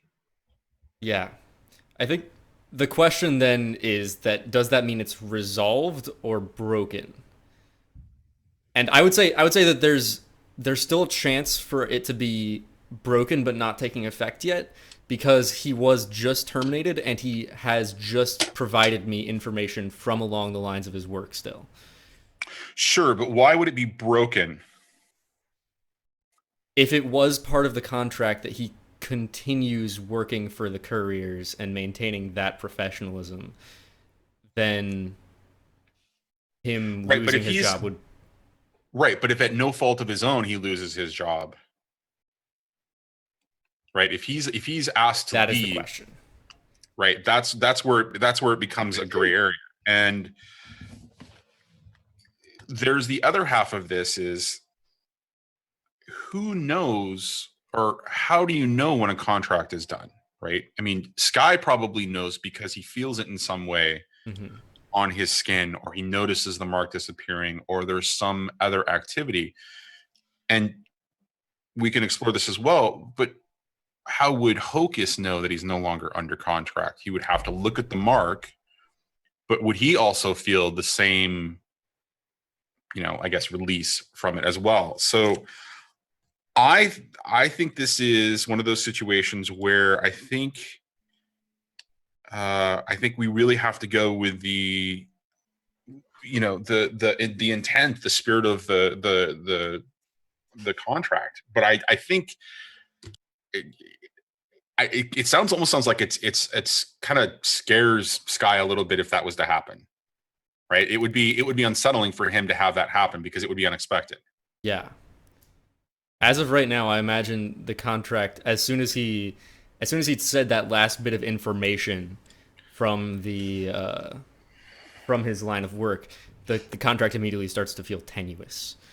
Like it is hanging by a thread, and it could snap or just fade away at any moment. I can go with that because I would say that, just to put myself into Sky's mind for a moment, is whether it's resolution or broken depends on basically on what Hocus decides to do. If it's okay, I'm not bound to you, I'm out, I'm gone, bye, then contract is broken, because he does still work for Sky, right? And he does still have a job, which he's expected to maintain his professionalism at his job. But if he says it's okay, I'm here, I'm sticking around, we'll figure it out. And if that commitment is still there, then I would say that it resolves. And the contract is done. The contract disappears at that resolve. So, and this is beautiful, because I think what I want you guys to do is, with that in mind, I want you to play it as your characters would do, and let's see how the conversation goes. Because you may be intent on sticking around, but at the same time, Sky might piss you off. Like, I could see Speedy potentially reacting to something you said, and in character he gets upset, and that frustrates Sky or Hocus, and Hocus walks away.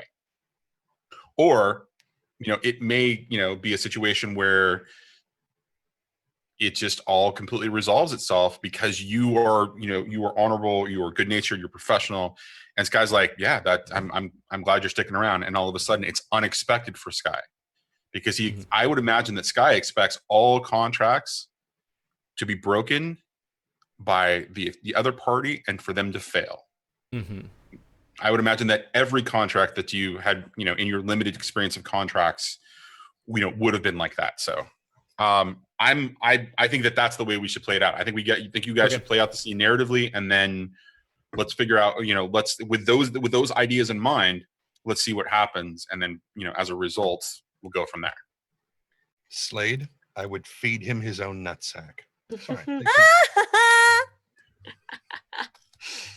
Please continue. Take that, Slade. Take that, Slade. I don't know. Also, I thanks feel like that was more of a jab at good me. offers. What was that, Johnny? No, go on. Go ahead. Okay, fine. So, Hocus, where do we go from here?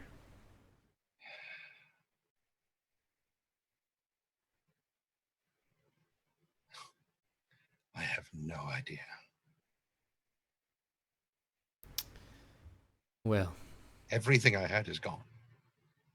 Not everything. Everything I have built here is gone. I came here specifically to hide from that thing that you saw. I left everything of my life in Uduasha, left it behind, shoveled it all into a grave and left it all behind. Came here, built an entirely new person. Did you know? Charles Frowd isn't even my real name. Some of you only call me Hocus, but that was the person that I built when I got here. This isn't even my native accent. You've all heard it. Everything came crashing down the moment we got to that spirit well.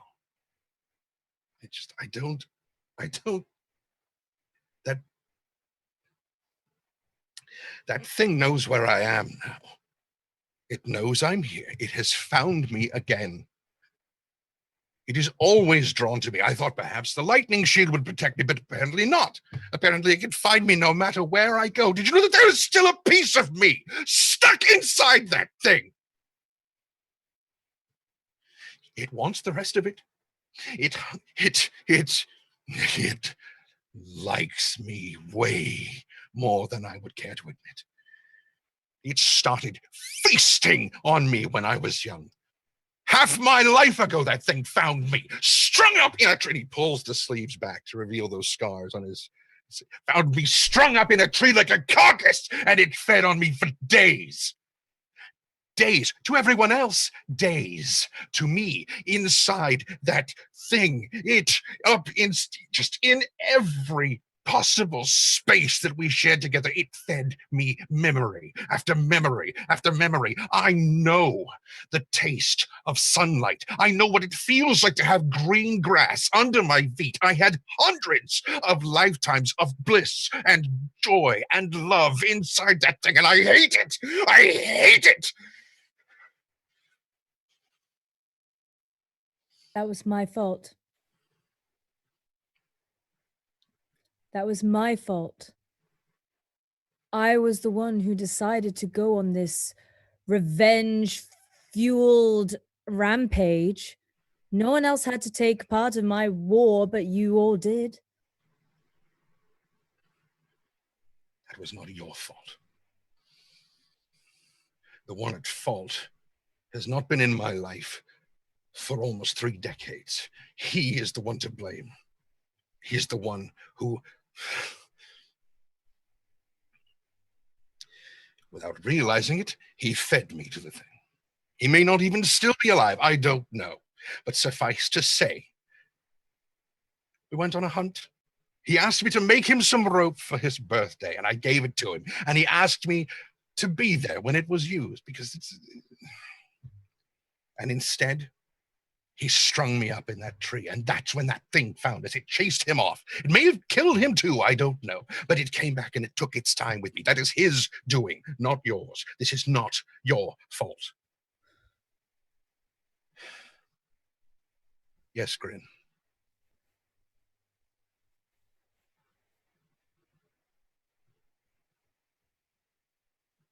Did you raise your hand? I thought I saw you raise your hand. Oh, sorry. That's why I said yes, Grin. I was like, oh, Grin has something to say. All right. Muted. You're muted. But you're muted. That's why I didn't. Okay. Go. Mm-hmm. Hello. Hello. I do actually have a really good question. Why was that thing in that room with this case? What have we just stumbled on? What have we started?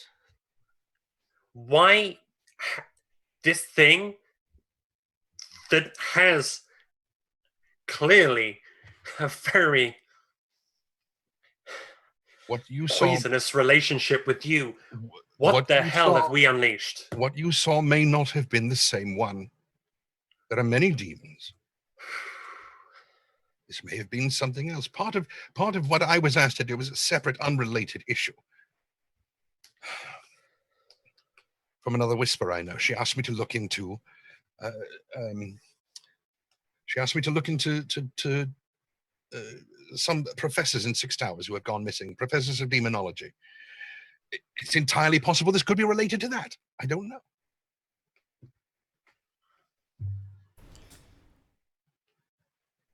I couldn't tell you that before, Sky, because I was a courier. It's not the case anymore. Sounds like there's a lot of things you can tell me now. A lot of things that you might need help with too. I know that things have been strained between us, and I know that you were never happy with the contract I gave you. Hocus, I'm sorry for that. And I'm sorry if in any way I had anything to do with that demon coming back and finding you, but there's still work to do. And we need your help. And we just got a crate full of who knows what that's glowing like hell. And who knows what coming after it. We need a whisper.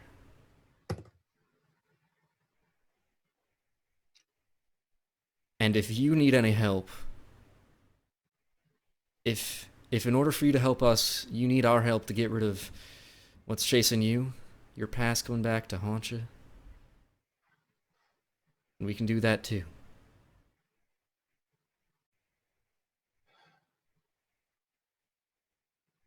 In this case, you speak for you. I speak for me. I want them to speak for them. If you, as a group, want my help dealing with whatever is to come, then I expect every single one of you to have my back, and not because of these. If we make this agreement, we do it based on our sense of honor, not because we're bound to it by anything else. If you want my Agreed. services, you'll have it. Well, what do y'all say? I've been called a demon my whole life. I ain't the one to say if it's true, if it's not, but I ain't one of those things in this vial or in that house, and whatever they are, they ain't good, and whatever they're doing to you, it ain't good neither. This ain't something I'm running from. I've got your back.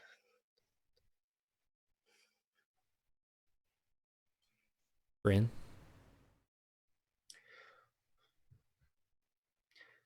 What do you want, Sky? What are you after? What are you chasing? What are you running from? Or towards. There's a lot of things in my life that I haven't told you about. Yeah. Sling would like to take this moment to look towards the basement.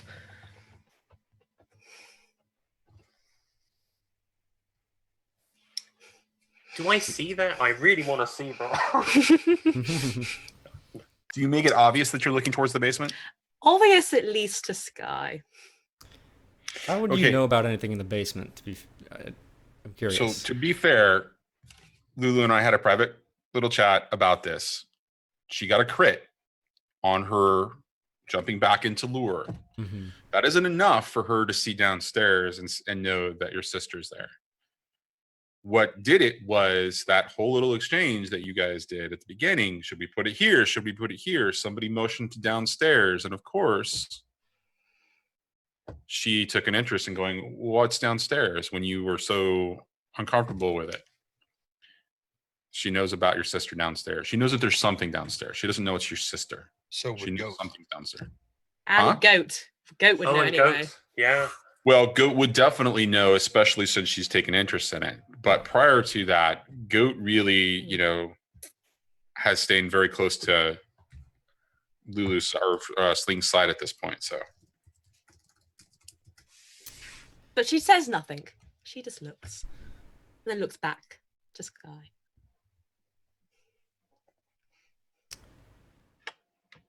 What do you know, Sling?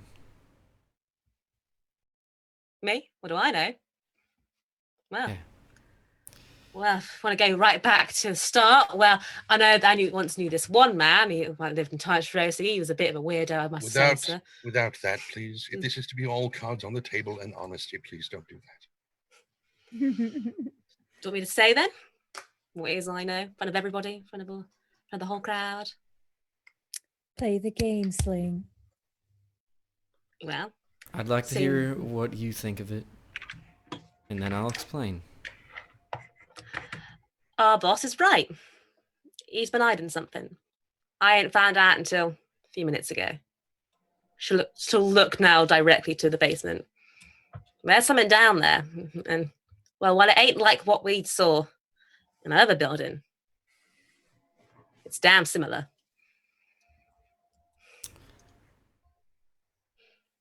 Ain't no demon. I can tell you that much. Now, Brynn, I'm sure you can relate to this. This city, people in it, you know what they're like.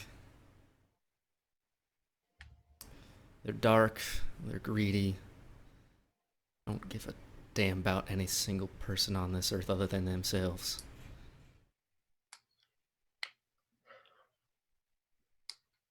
You've seen it. I know you have. You've been a refugee. I've lived it. Right. Sling, being among the homeless, I imagine you've seen the same. Ari, along your line of work, all sorts come through. Hocus, well, you've certainly seen the other side. You already know. This city is dark in more ways than one.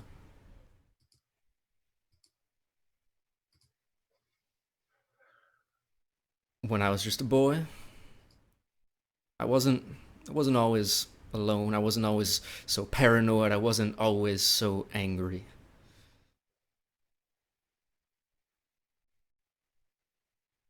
I had a friend in my life. Someone who I trusted. Family. Sister.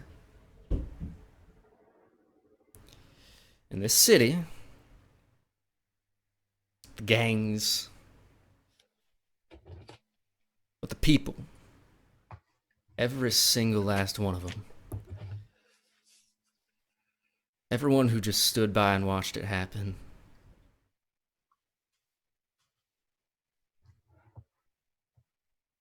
this city took her from me.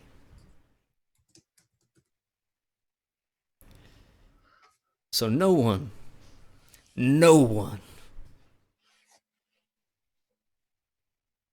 No one tells me what to do anymore.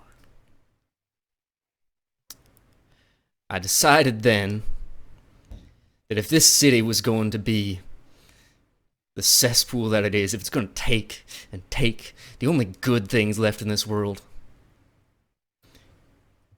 then I'm going to take right back. And so I have. It's what this business is. It takes. It takes from the rotten, from the dirty. It takes those drugs, that lure, those drinks that you all love so much. And it gives. Gives them right back to them. And so it takes from them again. Takes their livelihood. Lets them stew. Lets them wallow in their addiction so they can't hurt nobody no more.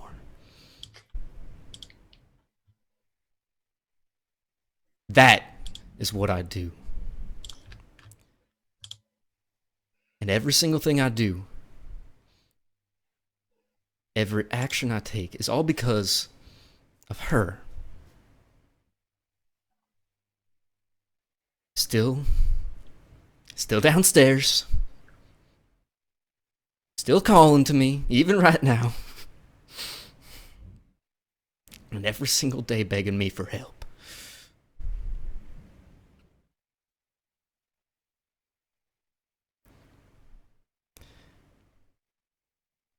And so I go out there every single day, and I try and deal with the scum of this city. I take them out, one by one, slowly, to their own, of their own accord, their own vices. It's not like they aren't asking for it. And they rot, and the city rots with them. And that is all I want in this world, Grin. And that is why I do what I do. You and I are very alike, Sky. I want to bring down this imperial reign. I want my country back. I don't know how we're going to do it.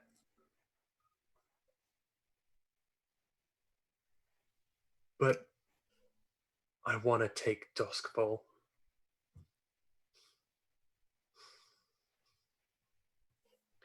I want to kill every last stinking Imperial. And I think we can do it. But you have to remove this. If you don't trust me at this point, let me show you something, Sky. And he sheds his coat and lifts his shirt and reveals something that Sky would absolutely recognize, and that's another contract mark. Would you like me to tell you the story of how I got out of a contract? I can get out of this contract, and I think you know how. I don't want to. You have all four of us in contracts. You say you won't let anyone tell you what to do, but you insist on telling us.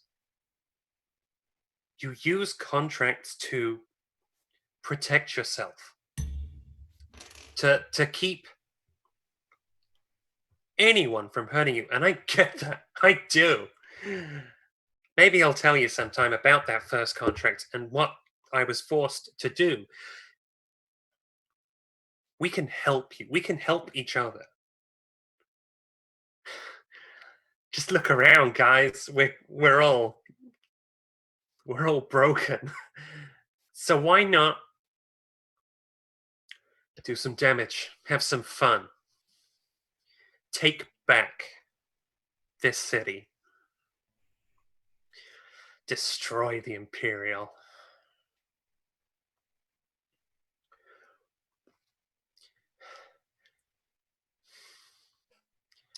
You say you Why don't... Sorry, Glenn. Go ahead. We know we're being messed with. I'm not sure who we're being messed with. Dead bodies on our doorstep. It's irrelevant. It has nothing. It's got no bearing on who we are and what we're doing. I need to know what we're doing. And I need to know if your goals don't align with mine. I want to be able to walk out that door. I'll take my war elsewhere.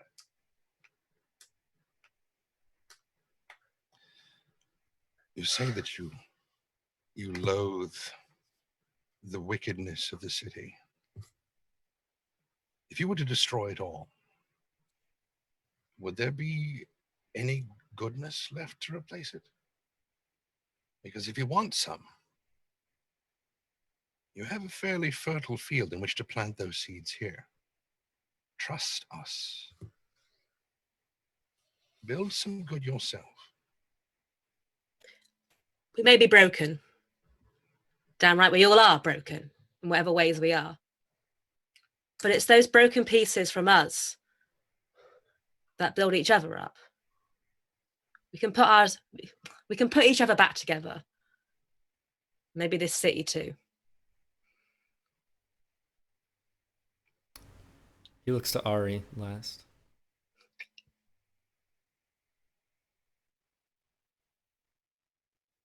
Who wants to watch the world burn?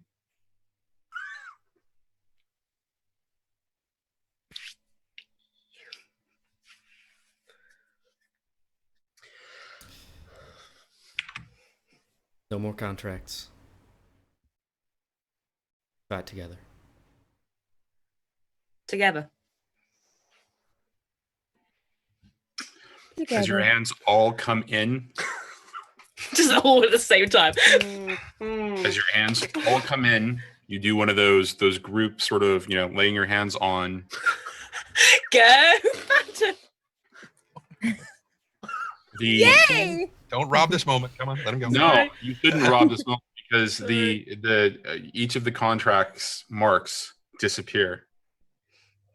I'd like to They think that the slowly bird flies away. Oh. That's even better. The bird flies away on each of your skin. What does it look like on yours, Sky? Because you've got 4 birds, Right. just in a flock there.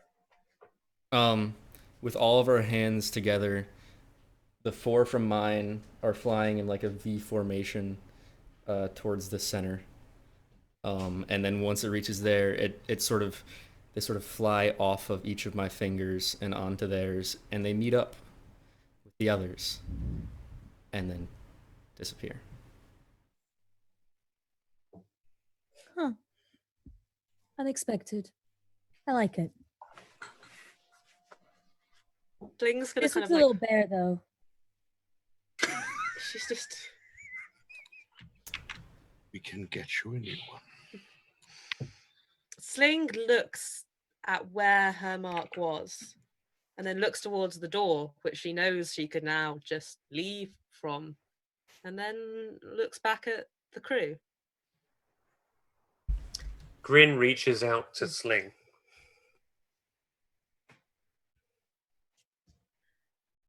I said I'm in. No, I'm in. give it to me. Hand him the law. Oh, she stopped taking lure? That's no fun. She may have need of it again, but for now... Hocus walks around behind the counter to the cabinet, opens it up, pulls out the case, and starts examining the files, or the vials and the Papers. post-it notes Mm. in closer detail. Let's see what we have. So as you look at the contents of the vials, you get the sense that there was a spirit in each of them. And There's a spirit in each of them. Yes, thank you. for each of the papers that you pull out, you see you see that there are 12 papers for the 12 vials, because what's written on them in the script inside of the ghost field, and I'm not going to have you attune because this would be something that would be easy for you to figure out, are details about the individuals in each of these vials. Because if you look at the bottom of the vial, there's a number 1 through 12, and on those sheets are also indicated numbers, and there are 12 spirits in there.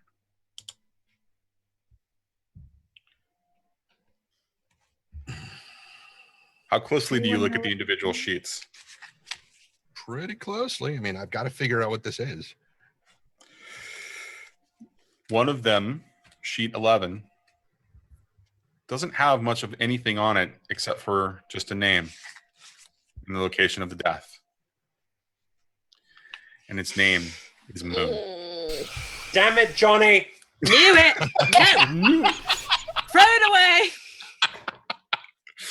Pour it in the sea! Was there another time when we found like a list of 12 things and the 11th was Moon? Was that a thing that happened? I feel like that was a thing that happened. Johnny's smiling, so I'm going to say yes. And we've forgotten, which is a. I think you're gonna need to think about where that might have come up before. What? Was it on the list of people who don't want to kill us? Could be. I Maybe think not. it was. I think it was that. Where? Hocus. Hmm. We're familiar with the situation that happened with Moon Yeah. because of what everybody else told you. Do you mention this to the group?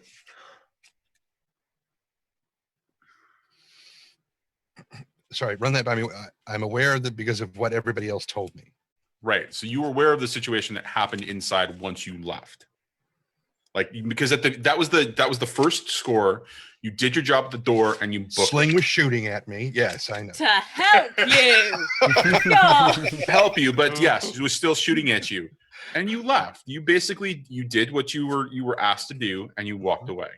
Or you ran away. Still haven't got a thank you. Ran. But later on, you did find out what happened down below, because I believe it was Grin who brought it up in front of everybody inside of Donovan's, I think the second episode.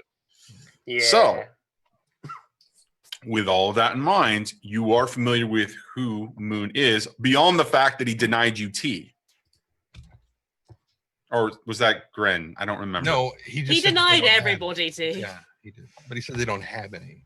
It's a little different. Well, no. He offered He it. offered you He tea. offered it. Offered And you they the didn't tea. have it. Motherfucker, I'm gonna break this guy. I might let him out. Don't do that. And I know about the murder of him because that was why I joined the team in the first place. Mhm. Exactly. You were there when that conversation actually happened. So again, the question gets presented back to Hocus. Do you mention this to the group? They're You all are the only one friends right now who can see this and read the contents of it. While Sling is still in her lure state and she could look in your direction, she may not have this, she may not see it in time, or she may not perceive it or whatever. You, on the other hand, clearly know what's in that container, what's in that 11th vial. Do I maybe know thanks to Ghost Voice?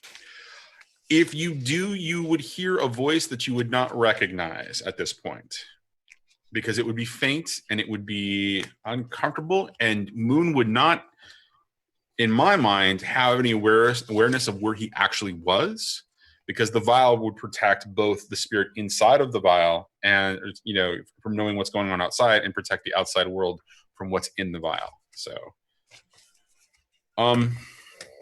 So if anything, all you hear is a lot of screaming, a lot of anger. This one's But- loud. Now reach over and take that back. Does it feel negative? Oh God. Intensely so. Okay. The expletives he's using are not exactly happy ones. Got it. Makes sense that he would be angry. Why would it make sense? Look up at Moon and see, look up at Moon. Look Look at up this at Moon. vial. He's there. Oh. Given what you did to him, and I'll put the vial back in the box. Right, Is that who I think it is? let's not open that one. No, I don't think we should open any of them. Good idea. Though,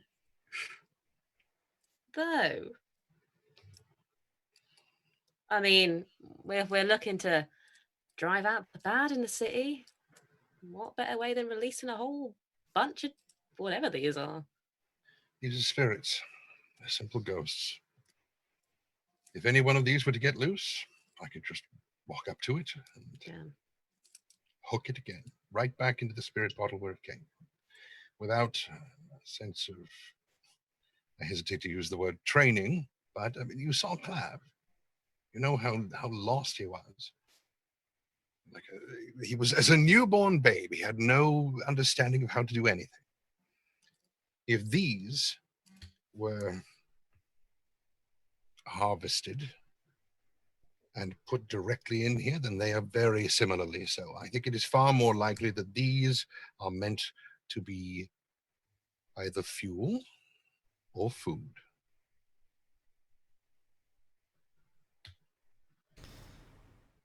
They were being protected. Were they, or were they a source of energy? It seems strange to me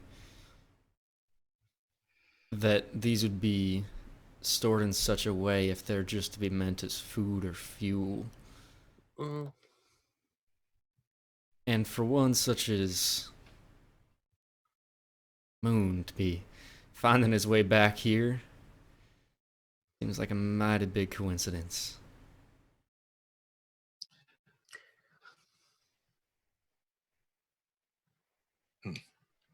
Could it be, I mean, Circle of Flame? They certainly are mad at him for his debt.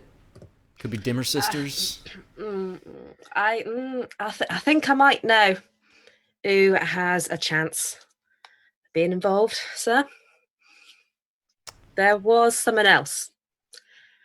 We went to this other place, see, after we found these, and there was this letter written on the wall. Brynn couldn't see it because, well, you weren't attuned. It was signed, and well, I recognise the name from something that you told me, sir. Nix.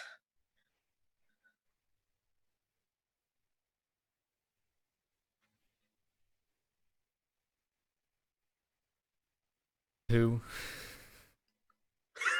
Wait, no, you've done it before, right? You said that. I never knew his name. Damn it. When it was signed. It was signed. Some bloke called Nix. Where did you find this note? It was written on the wall.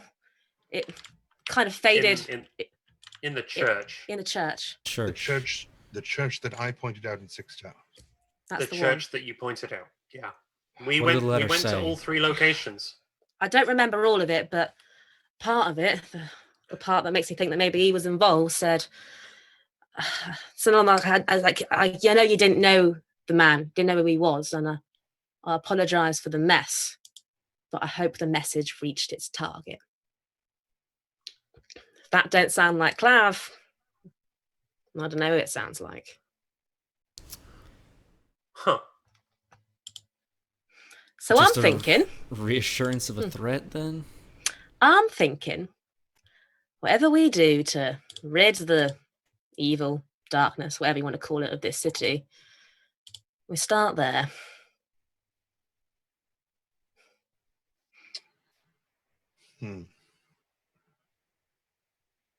There is a very large spirit well in the park not far from there.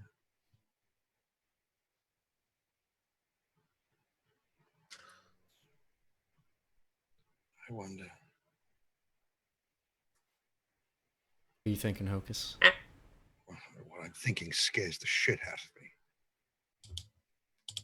What I'm thinking is, if we go to a smaller well, let's say the one just east of here, I keep forgetting that the map is turned, to the one east of here, over where we saw Doskvol's Hope, where we fed Clav, where Clav fed for the first time, and where I was reacquainted with my old friend. It's a very small tiny well. If I went to a larger well, brightened my light again as I did last time we were there, I could somehow protect myself at least a bit more, and had friends to back me up. Perhaps I could act as a beacon to bring that thing through in its entirety rather than one simple little finger. If I could bring that thing in, it would start feasting on everything it could get its tendrils on. And that would be a little bit stronger than just a couple of whispers hooking it. It would take much more.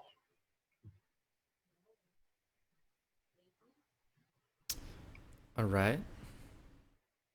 I like what you're thinking. I don't. I know you don't. But it's your idea. How do we protect you? I don't know. I have, and he reaches into his shirt and pulls out his demon bane charms. I have this, which will do so a little bit, especially smaller demons, but the one that had me was much stronger. I don't know how much it's fed since then. I don't know if it's weakened at all since then. But it is stronger enough that this would not necessarily ward it off completely. I have other methods I can use. These demons, how do they feel about, say, other demons? They have a sort of hierarchy. Depends. There Well, are some which are rather feral. They don't really care. They're like packs of wolves. But if what was in that place was a demon that we found right next door, right by it,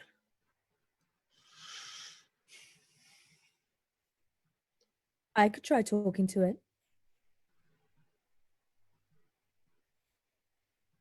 I've never talked to a demon before. It might be fun.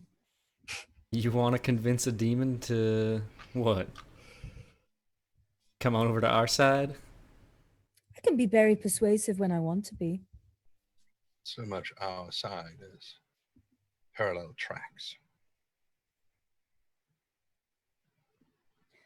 The friend of or the enemy. What's the phrasing I'm trying to think of? The enemy You of won't my know it. friend. That's the one. Yes. I wasn't quite one for words in that philosophical sense. so we released this thing that could do it, but I'm wanting more. Something else. There's got to be something else.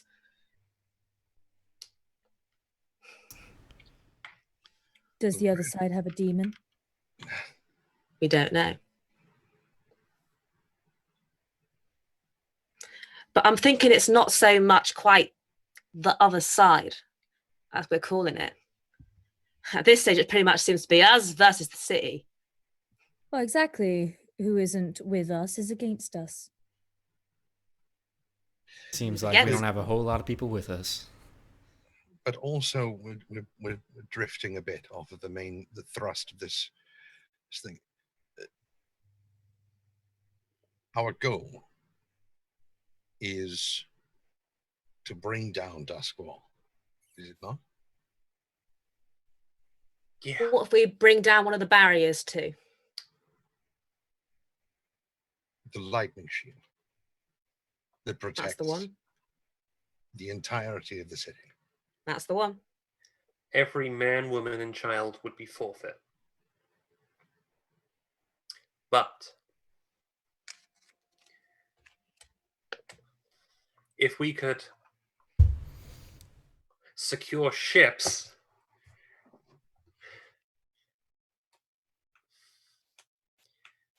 my concern is the Scotlanders. Honestly, I have to protect the scarves, and if taking down the lightning barrier lets everything in, then every last scarf is gonna be destroyed, and that doesn't work for me unless they're not here. So then we need an exit strategy, not only for them but Yeah. for us. Yes, we do. What about others?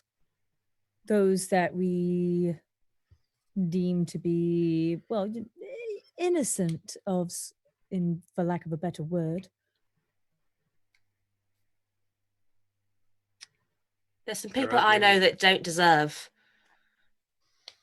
what's coming if we do that. Likewise. Well, A big enough ship can house a few hundred, right? can you We say talking it? about an arc? Haven't you always wanted to play Moses? No. Who? He's a legend, see? He's a lot like this Jinx Goatifer fellow I've been hearing about. He's this legend from Oh. He centuries built an ago. ark. He built this ark. There was 2 of every animal. Were there 2 male lions on this ark? Because I think I've seen. Yes, Yes! female lions. That was the one mistake he He made. was very forward thinking. That's why but we don't not have lions in exactly, Doskvol. the most scientific minded. Oh, getting back on track. But yeah, Um, an ark. Out of Oh, curiosity, Johnny, no, is there an Imperial Navy? Oh yeah. Okay. So just for your reference, if you look at the map, White Crown, the governor's stronghold is the quote-unquote seat of imperial government locally. Everything else on that island is the imperial military, both the army and the Jeez. navy. How much are we talking? Oh my gosh.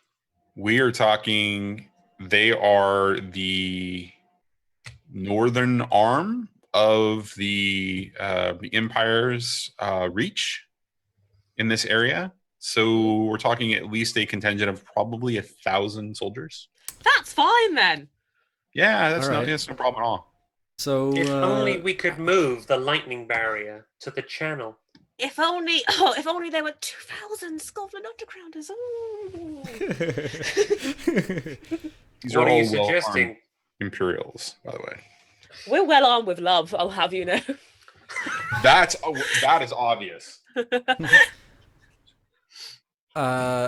How's the lightning barrier work along these channels, the canals going out to the sea? They're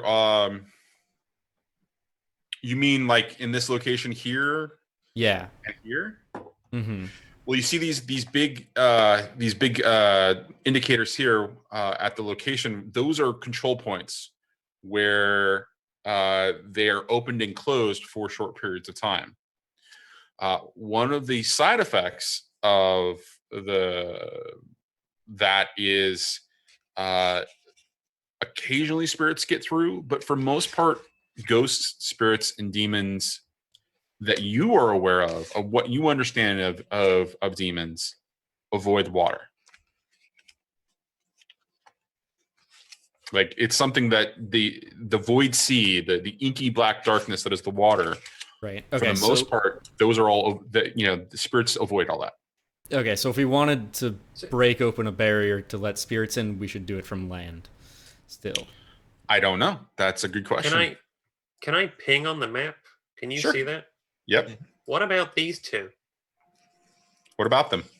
Right What if next we to were the- able to take control of those 2 gates? I don't know. What would happen? That's a good question. Can we just It turn would them off? flood We'd White win. Crown. It would flood White Crown. It would whittle down military numbers.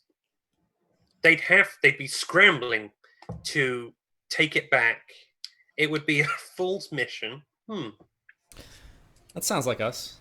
That sounds like something we It do. does. Also, so if we wanted to go after those beacons right there, it seems like trying to go over land to get to them might be tricky.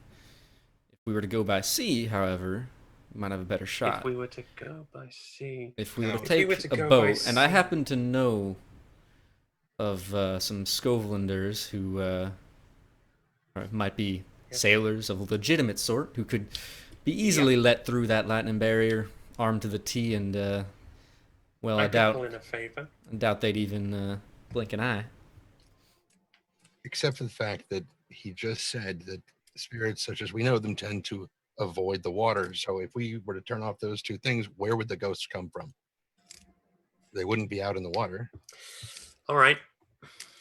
They also do protect from leviathans, though. Let's be honest. That's true. Just let in a leviathan. Let in the leviathans, and we get out of the city. It's like the demonic version of Send in the Clowns. Yes. Yeah. We just need one small leviathan. That's Just really a baby. all we need. We need a baby leviathan. Just need to let it in and then let it go nuts. I would want to track the leviathan. Baby leviathan. I bet some leviathan hunters would know. Maybe some people who work for the Norfolk Shipping Company. There must be a way to bait them. I'm sure there's lots of sailors who know that. Huh. I don't know what you're talking about. You guys got to go talk to those sailors. All right, let's go gather some Let's go information. talk to those sailors now. As you all are making, you feel comfortable that you've, come up with an idea and you're about to move on. You hear Son of a... I was just about to say something. Housekeeping. So Nobody's in. I got them, guys. Hang on. How many days has it been since that body was dropped off? Because I don't think we ever did anything with it. Oh, shit. It's rotting in the back. I think we fed it to the goats. We joked about feeding it to the goats, but we didn't. PG Tips has just slowly been eating it. I mean, I said to put Clav in the basement with Lyra. I could say that his body is down there as well. We definitely wouldn't have kept him in the front of the shop. It's like, you could buy this along with your supplies. No. You did bring the body into the shop in order for Hocus to do his right. So, we definitely wouldn't have left him at the front for so many days, though. No. And arguably, it's a period of time where the body is definitely starting to smell, but I'm going to assume that the physical and arcane barriers also maintain that smell inside for purposes. Sure. Beautiful. Perfect. Good for us. Oh god, if this is a blue coat, I'm gonna kill him. Oh my god. Shall I If you're gonna hide now. Yes, leave it to Ari. I'll be back. I'll be in the Winchester. Wait for this all to blow over. Okay, Ari, get the door. I'm gonna stand behind it. Okay. Where is everybody? I am. Is there a place to hide? I don't know. The basement. That's where I go to the basement. I am not going to the basement. I'm stowing the case with the essences again. Let's go get the goat ready. That's Just what in I'm case. doing. I'm getting the Go goat start ready. the goat. The pounding on the door is getting significant. Let's go. Okay. Ari, you answer the door. Ari. Okay. Hi, welcome to Donovan's. What can we do for you today? As you open the door, 3 blue coats immediately push back past you. First one is quite short. The second 2 are quite burly. There are 4 more coming in after them. And Sky, where are you specifically? You're in the back of by the goats? Yeah. You're being in the stables? Oh, You no. hear the one that you know as Stephen or Stefan. You recognize Ari because you were there at the Green Dragon. Where's Sky? Where is he? Beats me. That man's never around. Why do you think I'm running this? I hate being here. He pulls a pistol and points it at you. Do we hear that back in the stables? You all Are we all in the stables? You all hear that this is going on. The other ones are pulling their swords. I'm behind the How do you door. know my fetish? Where is Sky? It's gonna I say, don't know. Bring him. go. And they bring 4 more blue coats come in, and they're carrying quite an emaciated looking large man.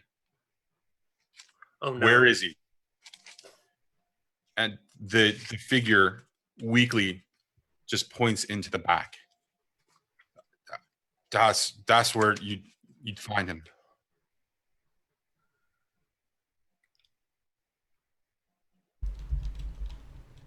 You're gonna believe that bag of bones? They move towards the back, looking for you. They said the back, not the stables. We're okay. Well, the stables are in the back, right? Yeah. They're further back Yeah. than the back. They're beginning a thorough search. The 6 that are not carrying the body, essentially the emaciated big man, are starting to search through. They are making their way back towards the stables. They have not discovered the basement door yet. You hear lots of scuffling for those of you that are in the stables. They're all inside, Johnny. Everyone came in. You don't know that the door is still open. And you are I not closed looking the door. You closed the door? Okay. Because I was standing behind it. Immediately, they racked you, and 2 are standing with position. The gun is still pointed at Ari. You will stand down, Grin. I'd like to use my trance powder. What To is do that? what? To do what? Just to relax, shit. you know. Have a good time. I'd like to like Powder blow hose. it We're out here. in We need their to be down faces. here, guys. Oh no. I'd like to blow it in their faces. Oh no.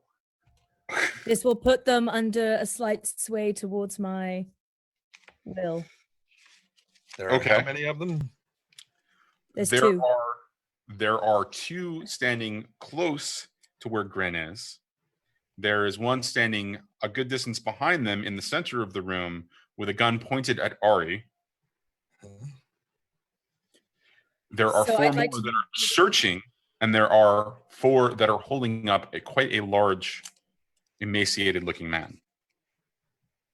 If I can actually get Ari's eye, I'm shaking my head. I'm so Can shaking I? my head.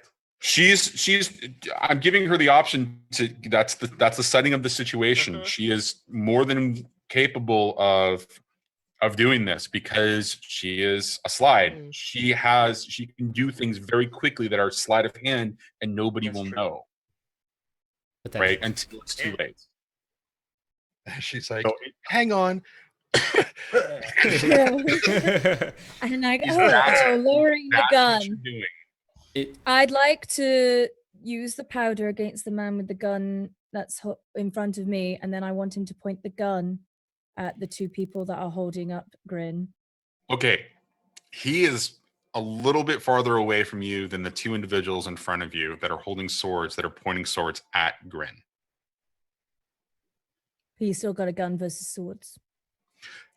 They've got swords. The 2 in front of you have swords. They're quite large. Oh, I thought I had the gun pointed at me. No, you do have a gun pointed at you. He's standing at a distance, though. Okay. He's standing at least 5 paces away from you. I mean, we're talking 5 good strides. So, depending upon how well you can exhale, will depend on how far that actually reaches. But you also, and might I suggest this, depending upon how you roll, you might also get Grin because he is standing next to you, behind you. But that the disbursement and the consequence might be. So, again, I'm asking you, what are you doing now? That is the situation as it's presented to you. I'm going to go for it. Awesome. Okay. So I'm going to What- try and capture at least the first 2 that are in front of me. okay. Because they're right there, and get them to turn on the man with the gun. Okay. So with all of this in mind, what action do you think makes sense in trying to do this? You don't have anything that falls into prowess, and that's okay, because I think this is more of your intellectual skill and your understanding of how to manipulate the situation. So we can either throw this as a straight up resolve, I can even see an argument for sway because you've done this before. You're in control of the situation in that respect. You know how to use the tools of your trade. So, I'm going if to you go want, for sway. I have a high sway, so let's go for sway. yes, okay, excellent. So, all right, so go ahead and click on the word sway and position. I think I would say desperate. furry desperate. Yeah. I think this is I'm definitely even gonna desperate at go this with point. You've desperate. got a gun pointed at you. Absolutely. Effect. So I could see it being limited because you're only aiming directly for the two in front of you, or I could see it being standard as you might move it around, you might blow and move it around enough so that it disperses enough from the room to catch more individuals. I'm okay with either or. What does the table think? I'd say standard. It seems Yeah. like this, whether or not this works, has a very big impact on what happens. If she fails, then she gets shot in the face potentially. If she succeeds, then it could very well turn things around entirely. As a Okay. very desperate question, I've never used any of the crits that have been donated to us in the past. I don't know whether I had any in the past by Ooh. chance. But I know that that's a very Let's long stretch. a Rewatch very every long episode right now. Let's rewatch every Right now. episode. There were times when I know people donated to have crits for everyone. Yeah, because I have That's two. true. Okay, I have so two in my notes that I've never touched. So it makes Okay. sense that others wouldn't have some too. So I'm going to assume that everybody has 2 crits that they haven't spent at I this think I've point. used one, but sure. Okay, then I'm going to trust your judgment on that, and I'm going to say that you only have 1 crit. I'm okay with accepting that, but I need an answer on position at least first, or sorry, effects at least first. I'd say standard. Standard. Yeah, Standard. I'd agree standard. I think there is Okay. the potential for it to go all Okay. everywhere. It's powder. It's powder. It gets everywhere. It's like glitter. Okay. It is glitter. Ugh. It is glitter, essentially. Oh, so that's the kind of trance. It's like. It's like Please start partying. I love it. Okay, so describe to us exactly what it's like when you disperse this. What is the motion? What does it look like? Is it how deceptive and seemingly vulnerable does it make you look when you do this? Basically, Ari is going to kind of reach down to a necklace that she has, nestled between the crevices. And she's going to slowly, just kind of make seductive eye contact as she pulls it out. They're assumably kind of mesmerized by this, she's drawing attention to boobies. And she's He's a simple pulling man. it out. Bear is naked and not as in.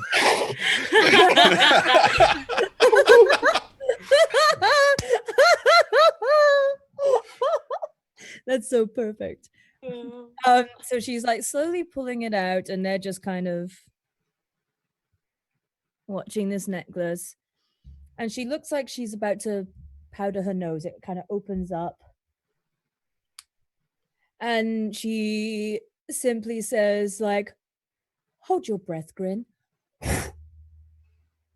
And it just disperses in front of her. Okay, so it blows into their face as you do this, and it's strong enough in the breath that you blow and the gust that it just completely just kind of overwhelms them, and they immediately their weapons kind of drop, right? Because they're in a position where they're holding their blades, and they're two-handed blades, room enough to fight in close quarters, but still they're two-handed blades, and immediately they drop, and they're holding them in one hand, but they're kind of slack, right? And as I'm reading the example of the trance pattern, or the description of the trance pattern, this is what it says: the victim of this pattern is not fully unconscious, but rather retreats into a calm, suggestive mental state similar to hypnotism. So they drop and they kind of get slack. And so they immediately drop to that incredibly relaxed state of mind, and their faces go blank. That dust continues to kind of permeate the room a little bit. And again, this is the effect of the crit. Given the fact that it is a desperate situation, but you're only standard, it permeates the room, and immediately as the blue coat captain sees this, he immediately starts to step back and hold his hand straighter. But the dust flares out enough that it catches the first two that are helping hold up this bulky, gigantic, emaciated man, and he starts to slump to the floor as they just kind of let go and kind of relax too. And the captain at the same time pulls a second gun and starts to point it at his men and away from you and says, don't do it. This is not a fight you are going to win. Stick him. Okay. Donovan's is so blown. This is going to be a fortune roll. You had your finger up, Jeff. What was it? If that gun does go off, I'm actually going to leverage my bodyguard ability and protect Ari. Okay. If the gun does go off. All right. Given the circumstances, Ari would not directly make a roll because these are 4 NPCs that you essentially have acquired the ability to suggest things to. So they're definitely going to react to your suggestive nature. He's going to react. The other 2 in the room are potentially going to react. Who knows what's going to happen from those that hear the commotion that are searching the house, or searching Donovan's. With all of that said, I don't want to determine that, yes, it's going to completely succeed or completely fail. I want to leave it up to fate. I want to find out what, random number generator basically tells us is going to happen. So for this particular circumstance, I read something this morning about fortune rolls. Because you guys are smugglers, and because the way that the crew mechanics have worked in the past to your favor in things where you guys are, subtle and you're kind of hidden, we're going to use your tier as the base on top of the luck die. So you're going to add a +1d immediately for your crew rating. So because you're tier 1 right now, what other positive benefits go in your favor other than the fact that she used a crit? We love each other. Actually, I was gonna mention something not quite that hokey, no pun intended. But goddamn hippies! It's gonna work one day. Well, I mean, there is some validation to that idea. Oh. I mean, we have bonded. I mean, like moments ago, that we've sworn to be at each other's backs. Mm-hmm. It would be nice to think that does change the dynamic. That we're on our home turf. We're feeling a little cocksure. We're feeling lucky. And this is something that she's done before that also kind of helps a little bit. This is something she's experienced in doing to get herself out of tricky situations. Okay. So I'm seeing one for hippy dippy love, and I'm hearing one for pure skill, essentially. Is the blue coat captain one of the people who's hypnotized? No, he saw what happened and stepped back and pulled a second pistol. He's the one. And so I told him to stick him. Okay. Got it. Is his gun as good as my gun? He's got guns. I have guns too, sir. He has revolvers. I have a rifle and 2 pistols. I will have He is carrying. I'm going to strap them all together. He is carrying 2 guns, and they are well-oiled, wonderful pieces of 5. They're 5 shooters. They're essentially revolvers. They're 5 shooters. So he's got them pointed at his men at this point because that's what he's expecting. So right now, what I'm hearing is 1d6 for luck, second D for your tier, third D for hippie love, 4D because of Ari's just innate skill in the situation. Anything else on the positive? You say those guns are well oiled. Are they flammable? No, don't actually. No, he is a seasoned fighter. Remember, 4. Anything else positive? Home turf was included in that, right? We're going to include home turf as 5. Nice. All right. I think that's everything. Now, expecting a fight, 1D at least. Any other negatives you guys can think of? He's their captain. He's telling them what to do. They are in a suggestive state. That is true. So he could potentially change that on you. Whether that, but again, this is a fortune roll. So I'm going to let fate determine that and not necessarily make it about, a disadvantage. Right. So that is going to be one of the consequences if this fails.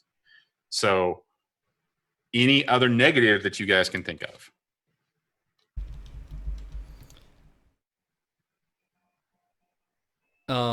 Being outnumbered. That can be a removal, but I also think that that's a matter of consequence. So I'm okay with you staying at 4 in that respect. Gun versus blades. Yeah. Bringing a knife to a gunfight. Yeah. Down to 3. All right. I'm fine with that. Exactly. Okay. So we're going to go back to 3d6 and fate is going to decide what happens here. Wow. It works in your favor. So what happens is immediately before the 2 that are standing in front of Ari immediately pick up their blade and begin to turn as the other 2 pull out their blades as they, begin to focus on who Ari had intended, and they move into strike.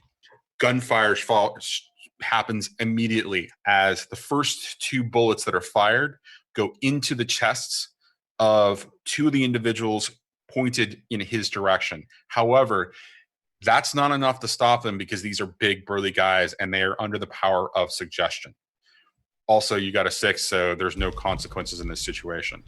They continue to move forward as the second shots go off, and he is beginning to get desperate as he moves back into a corner as he's continuing to fire. The first 2 take the second shot that was aimed at them, and they drop, but not before one of them moves forward and sticks a blade and kind of slices at him a little bit, causing his right arm to slack a little bit as he drops it, as he fires a third time into the second one approaching that direction.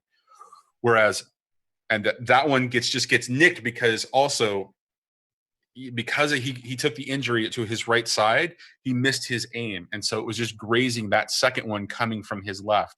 As those 2 continuing to move forward, stick their blades into their chief.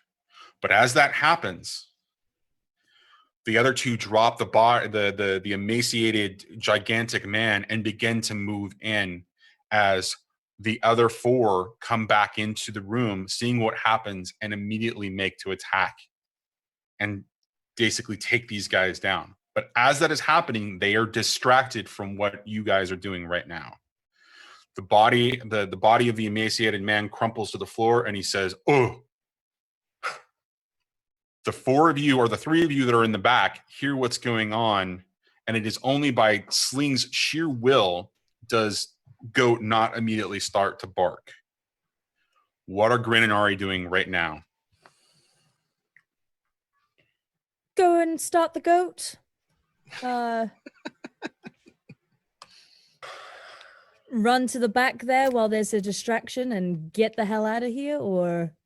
Yeah, you should do that.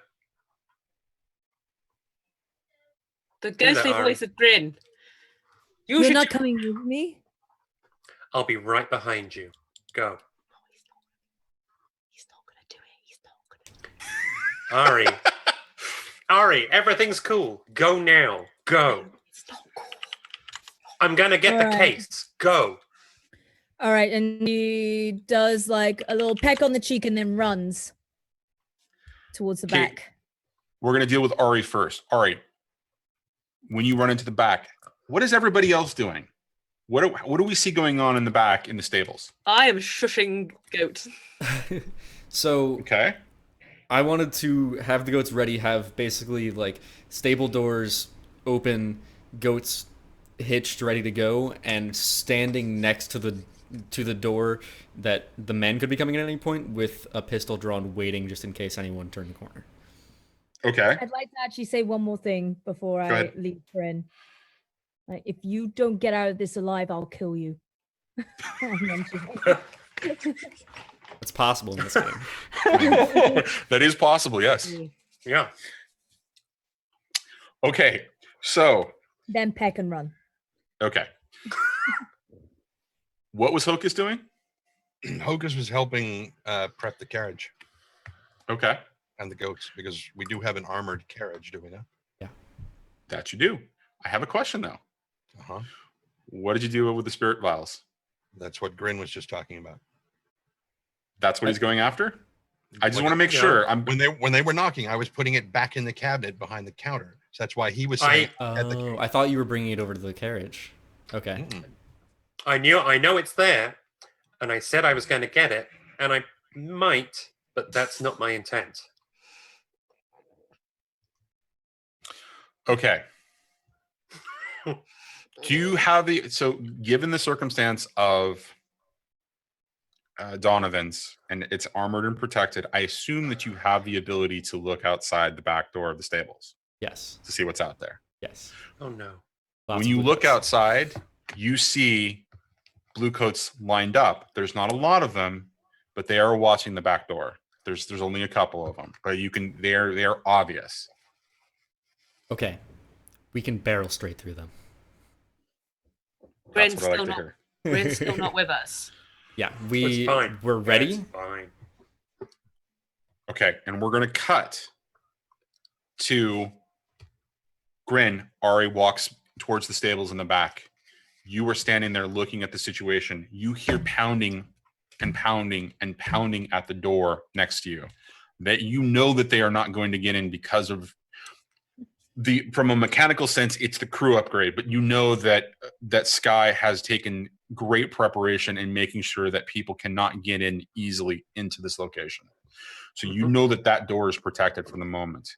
You are standing there watching the aftermath of the bloodbath, and there is that individual just kind of lying over there, kind of groaning, just emaciated, but quite a large structured individual, almost as big.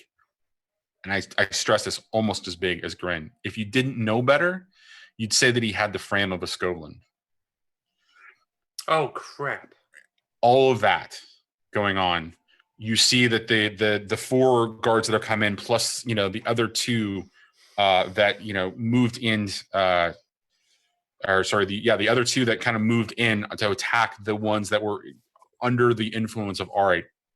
There's some hacking, but they're basically cornered at this point, and so the blades come out and they've taken those last two down. Okay. As they're just kind of resolving that, they're kind of looking around, making sure to see what the hell's going on. They're starting to turn towards you. How many guns are in play? There are no guns in play. Oh, good.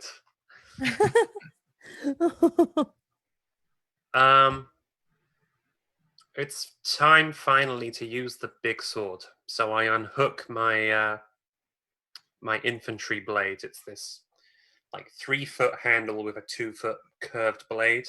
I unhook that from under my arm and coat, and I, nodding towards the captain, I say, "He knew my name. Do you guys know my name?"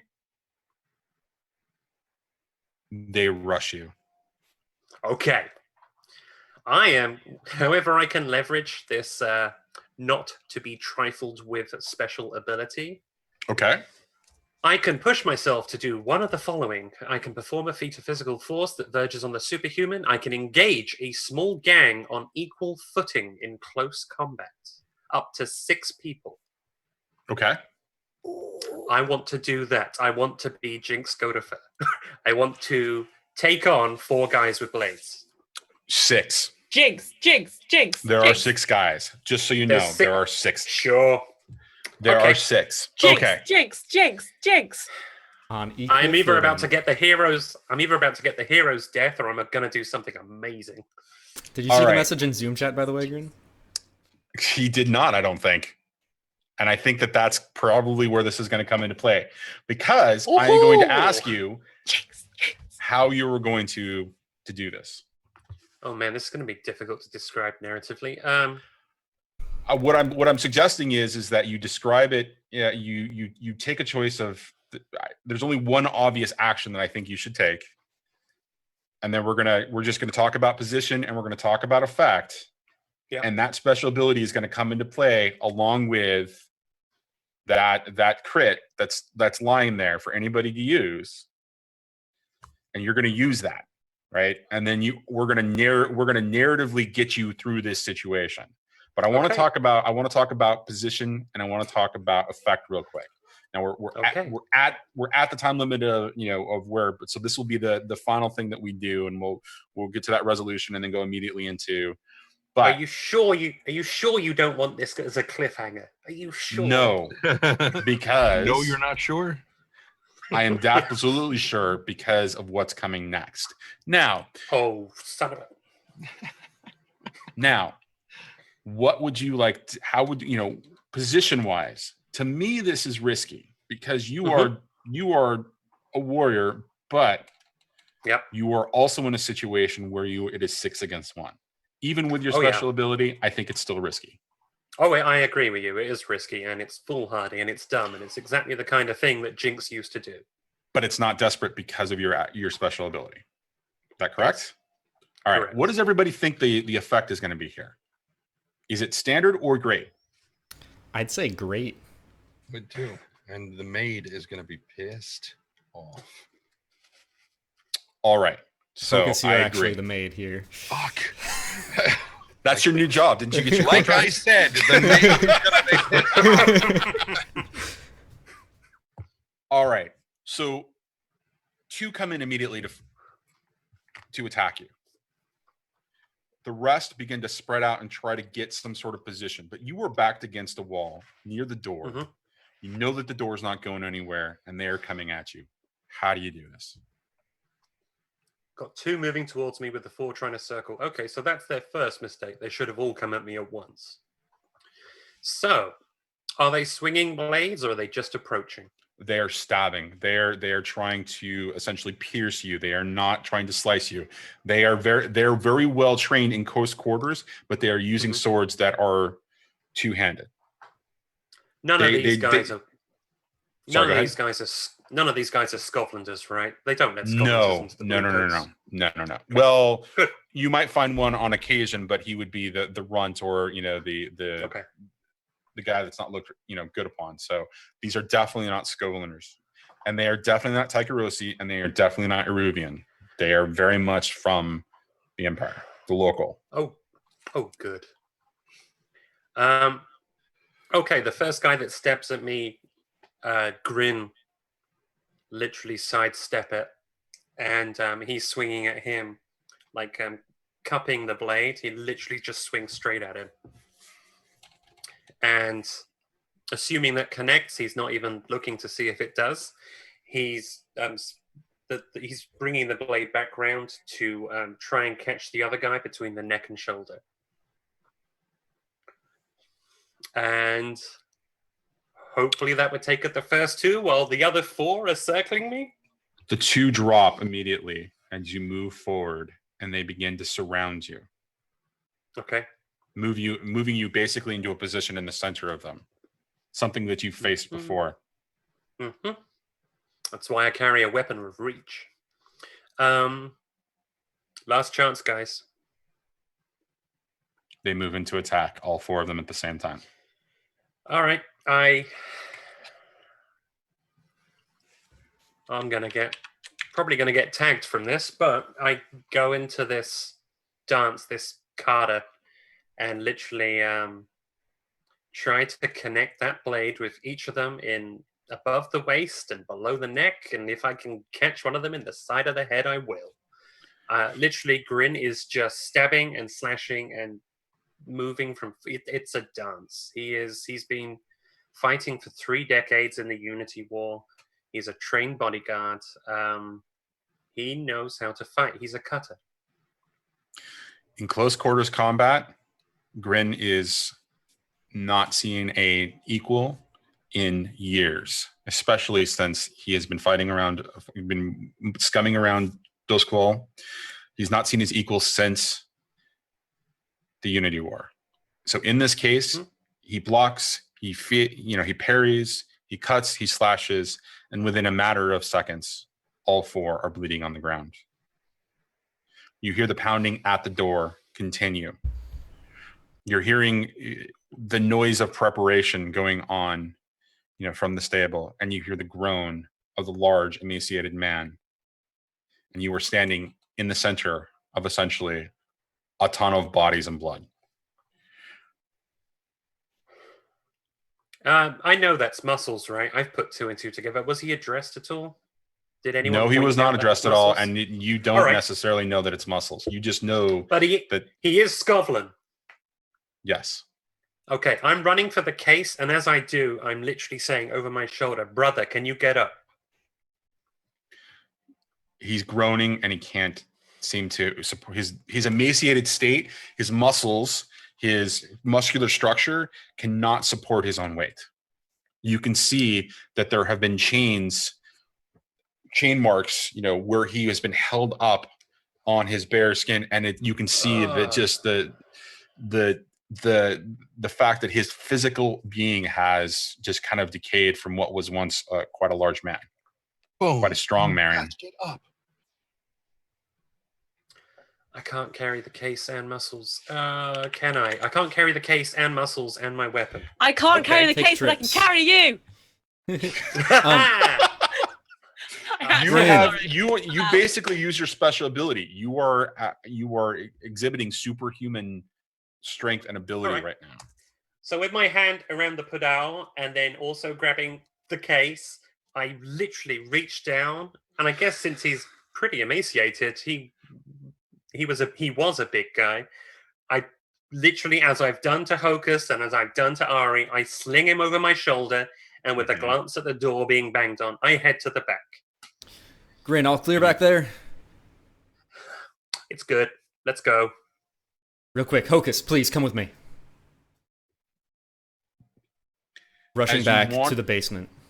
As you wander back through the main area towards the door of the basement, you see the bloodbath and the bodies all strewn around and the blood kind of soaking into the floor.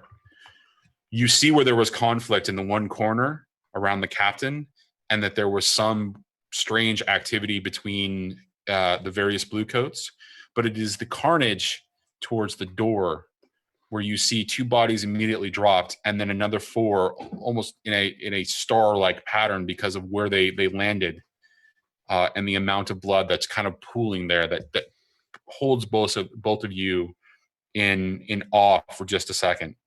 And Hocus, you can feel this, just the rage of energy that is coming off, because these are angry spirits waiting to rise. Cool. You make it downstairs. Not going to be pretty when they wake up. No, it is not. I don't suspect we'll want to come back here anytime soon. I don't have enough spirit bottles to hook them all.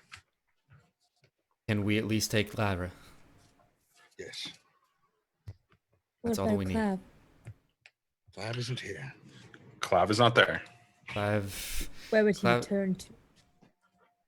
Last we saw, he was still circling around by that church.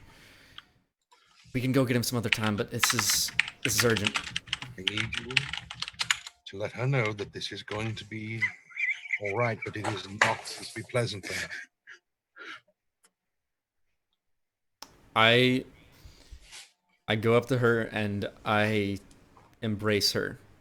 If anyone were there who wasn't attuned to the spirit world, you would see just me hugging air, but Hocus sees the figure of the older Sky, arms wrapped around this 17-year-old girl, his sister, in a brotherly embrace. It's gonna be all right. We're gonna have to go. That's okay. We're gonna keep you safe. I promise. Hooking up the spirit bottle to the capacitor. Pulls out the shepherd's crook. You ready? As ready as I can be. I hook her into the bottle. There is a scream just for a second. More of surprise than of pain. And then silence, as you can barely hear her scream and her voice coming from the bottle. I'm holding the bottle close to my chest. I was going to say, I unhook the bottle and I hand it to him, and I'm like, if you can sing to her, it will help. And kind of glance over at Clav's body. And off we go. Okay. You make it back to the stables as you hear the pounding has increased, and there is a... Oh, you got the box. Never mind. Go ahead.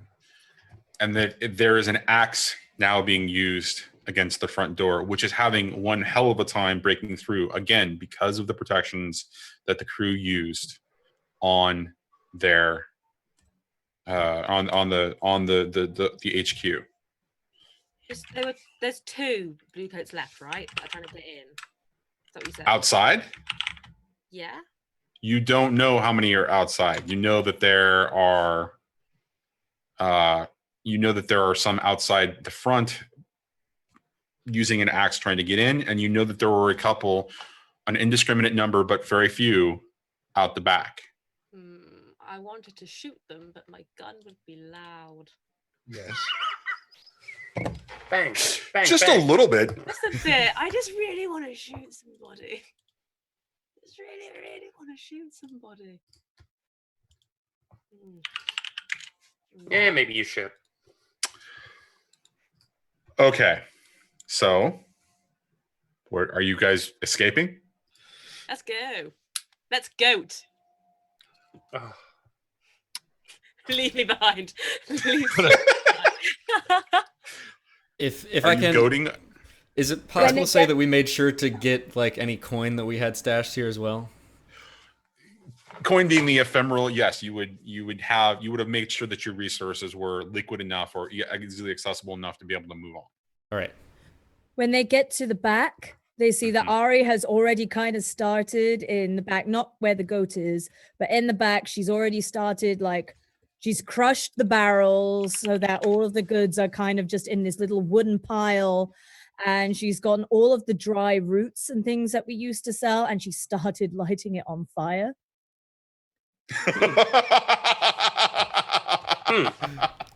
I can't say I blame you, Ari. Brilliant. So I've always liked fireworks. I think you got the right idea. Well, if we're being this obvious, I want to shoot somebody. Fire started in the back.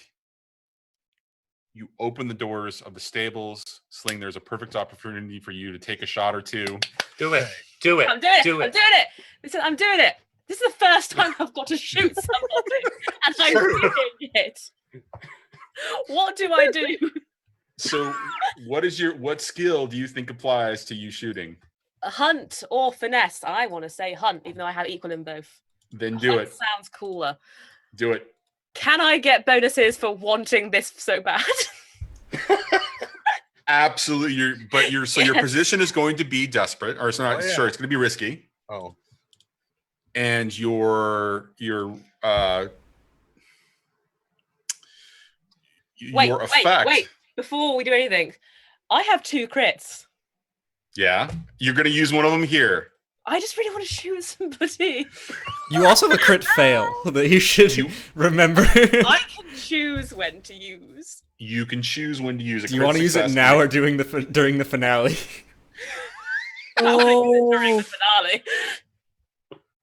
It would Well, be glorious during the It finale. would be great. It would be glorious during the It finale. would be hilarious. Right, I'm just gonna roll it normal. I'm not gonna use a crit. I'm gonna save my crits. Okay, so you're gonna use hunt. Your position is risky. Your effects limited or standard since there's only a couple there.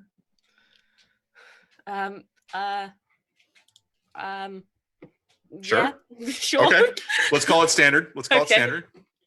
I'm just so excited. And you're gonna get a plus. You're gonna get that +1 for I can't remember what, but you, So you I get that want one. this very You badly. want this so bad, so I go want for it. this so bad. Element of surprise as well. Eminent surprise. Sure, second die for that. Hunter. I'm currently on drugs, and that makes me feel great. You're all. Let's be fair though. You're always on drugs, so this is your normal state of being. This is extra drug. This is critical drugs. This is You're always on drugs, so that's your normal state of being. So You're always on critical drugs. I'm always- is the hashtag now? How do you want to blaze this? Is that the? Wait. Do want to Oh, play. Can I get Jesus. points for the love because I'm feeling the love? No, you get 2 Spice? additional die. Take your Spice? shot. Spice? Spice? Do you spice? Spice? Spice. Roll it. You take a shot, and it goes out, and it falls right through the first body and impales itself into the second body. The bullet is just so well timed, and as that is happening, the carriage begins to move just after that. So your second shot kind of goes astray a little bit, and you hear a ricochet. As you all come out of the stable with the carriage, and I assume that there are 2 goats leading you, or 1. We've got both goat, Two. both PD tips and dog the goat. I That think are connected to your armored carriage. They're Yeah. armored goats. Okay, so that you immediately move out of that. There's a cacophony of noise that you can hear through the armor. That is the Deathseeker crows. They're going off. There is at least 10 of them out there just kind of freaking out, cawing, and they're getting closer. You hear a rumble of noise as the door finally begins to splinter at the front. So you hear a crash just as you leave, but immediately you hear screams because, oh shit, there's a fire. As you race away down this alleyway where your stable is, you hear calls for pursuit.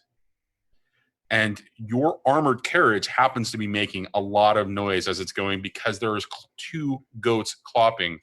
And you see a carriage begin to move into behind you in pursuit. And that's where we're going to end it.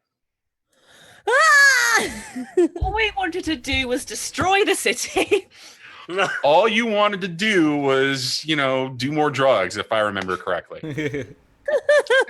And I All right. succeeded. All right. So that is the cliffhanger. Where do you guys want to begin with XP? Who wants to start? I need to go pee, so somebody else go first. Yes. Yeah. I'll go. It's fine. Speedy. All right, you're up. All right. Let's so, talk about this. Desperate action. Did I roll anything today? I don't think you rolled anything. Everything that's rolled is in. Yeah. Yeah, I mean, you did yeah, not. I didn't. Address the challenge with calculation or conspiracy. I think our planning on how we were going to destroy the city counts. I think possibly also just how we how we address the fact that the contract with Hocus is now no longer valid, or perhaps actually this is probably more Drive's heritage background.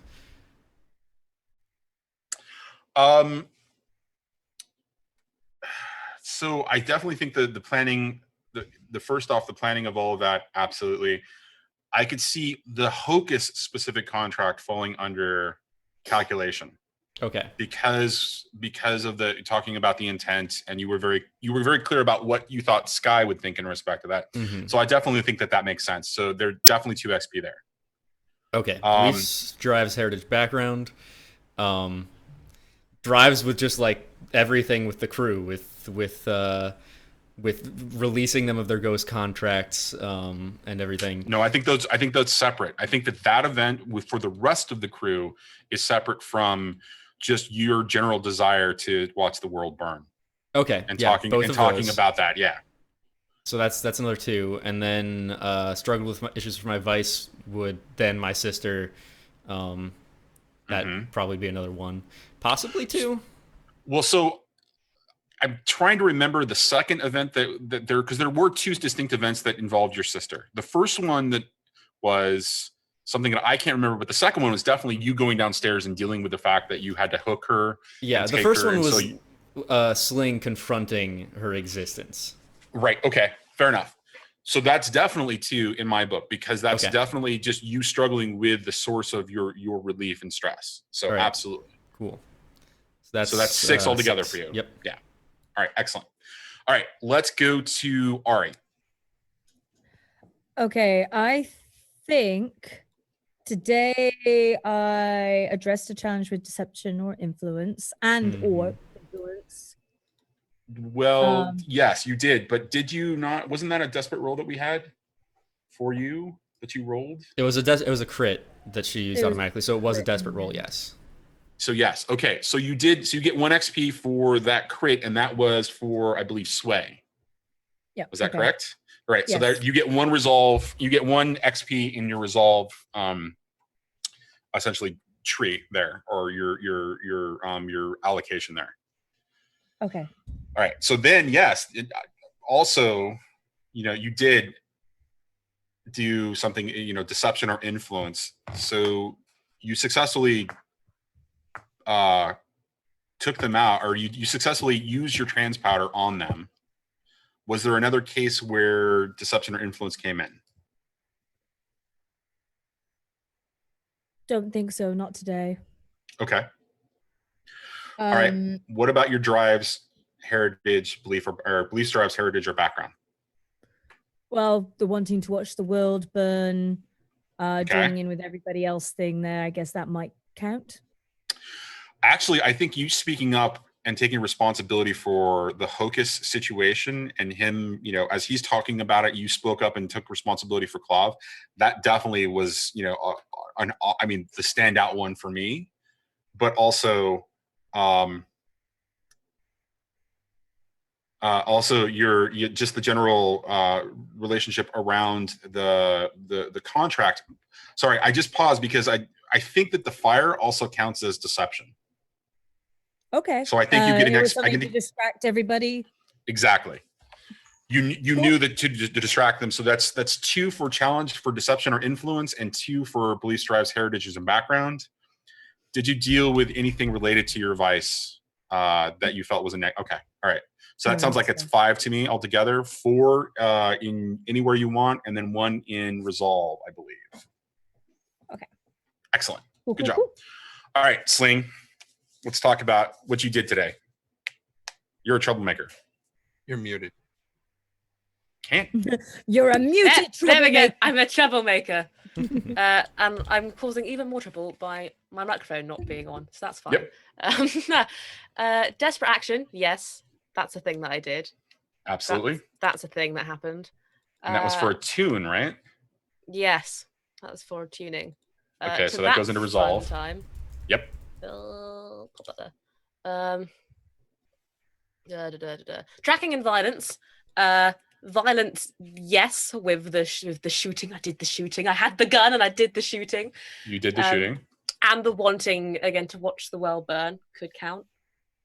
I think at least the tracking of the stuff we did at the beginning.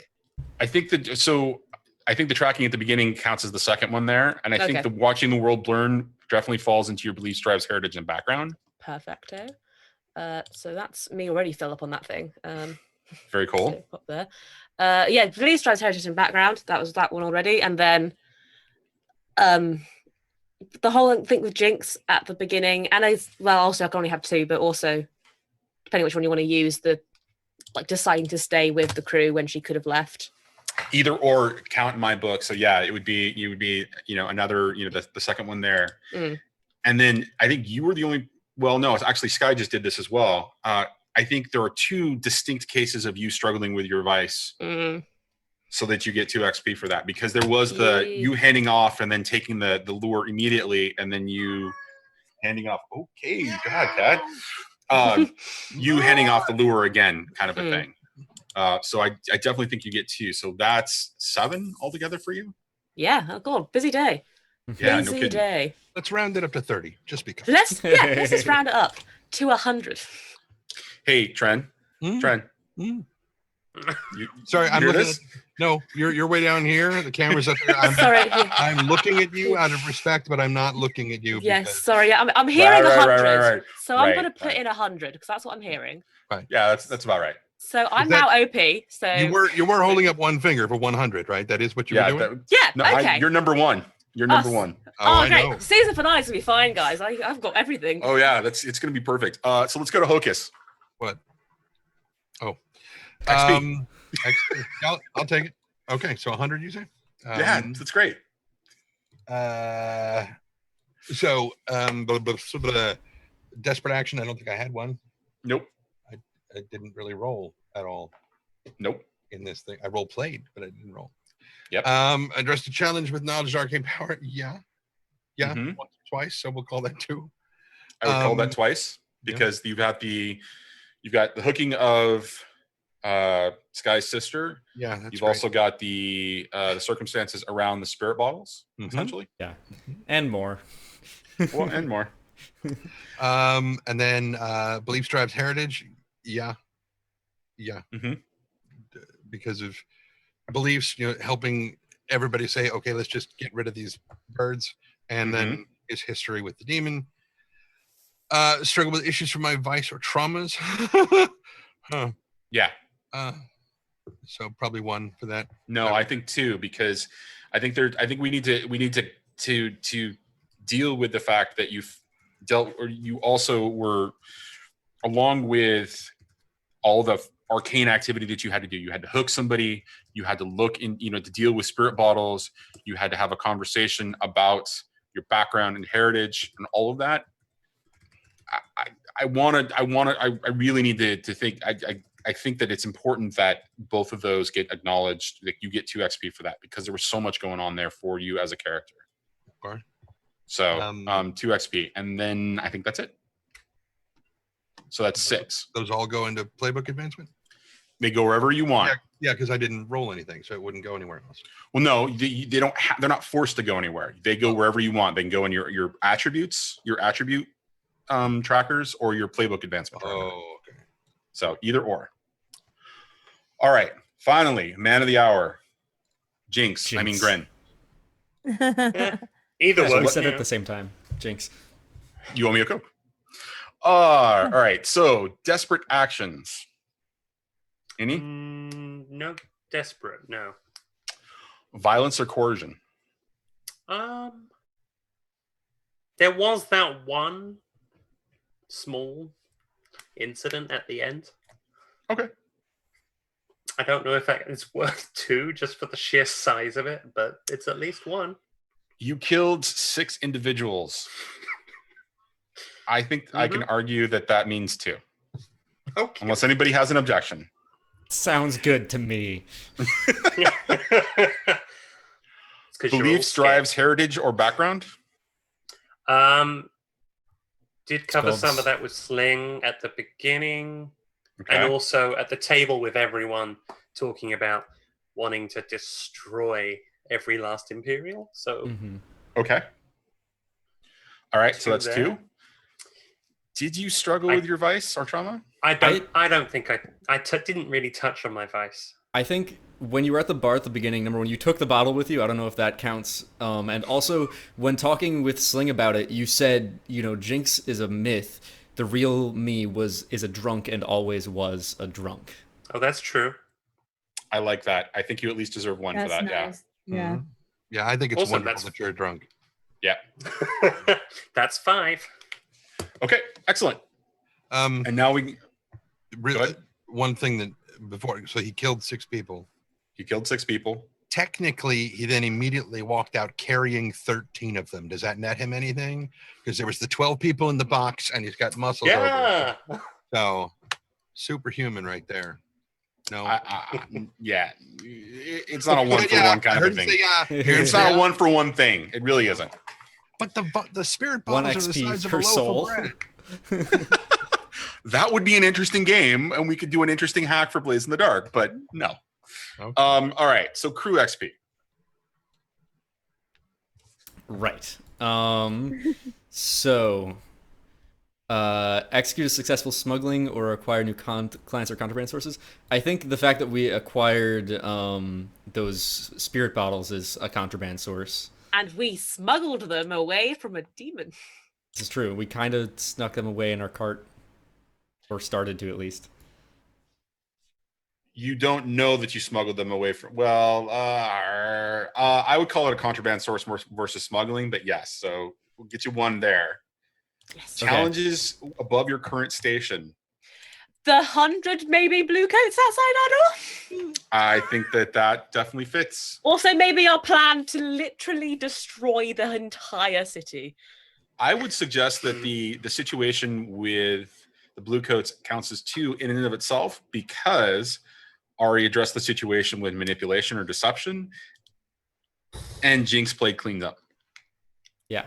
Let's be honest. That wasn't just Grin. That was Jinx just playing clean. I made a mess and he cleaned up. Wait a minute. So that Sounds means he's right. technically the maid. He's Hocus, the you're maid. fired. Wait, he's a terrible maid. He spilled blood everywhere.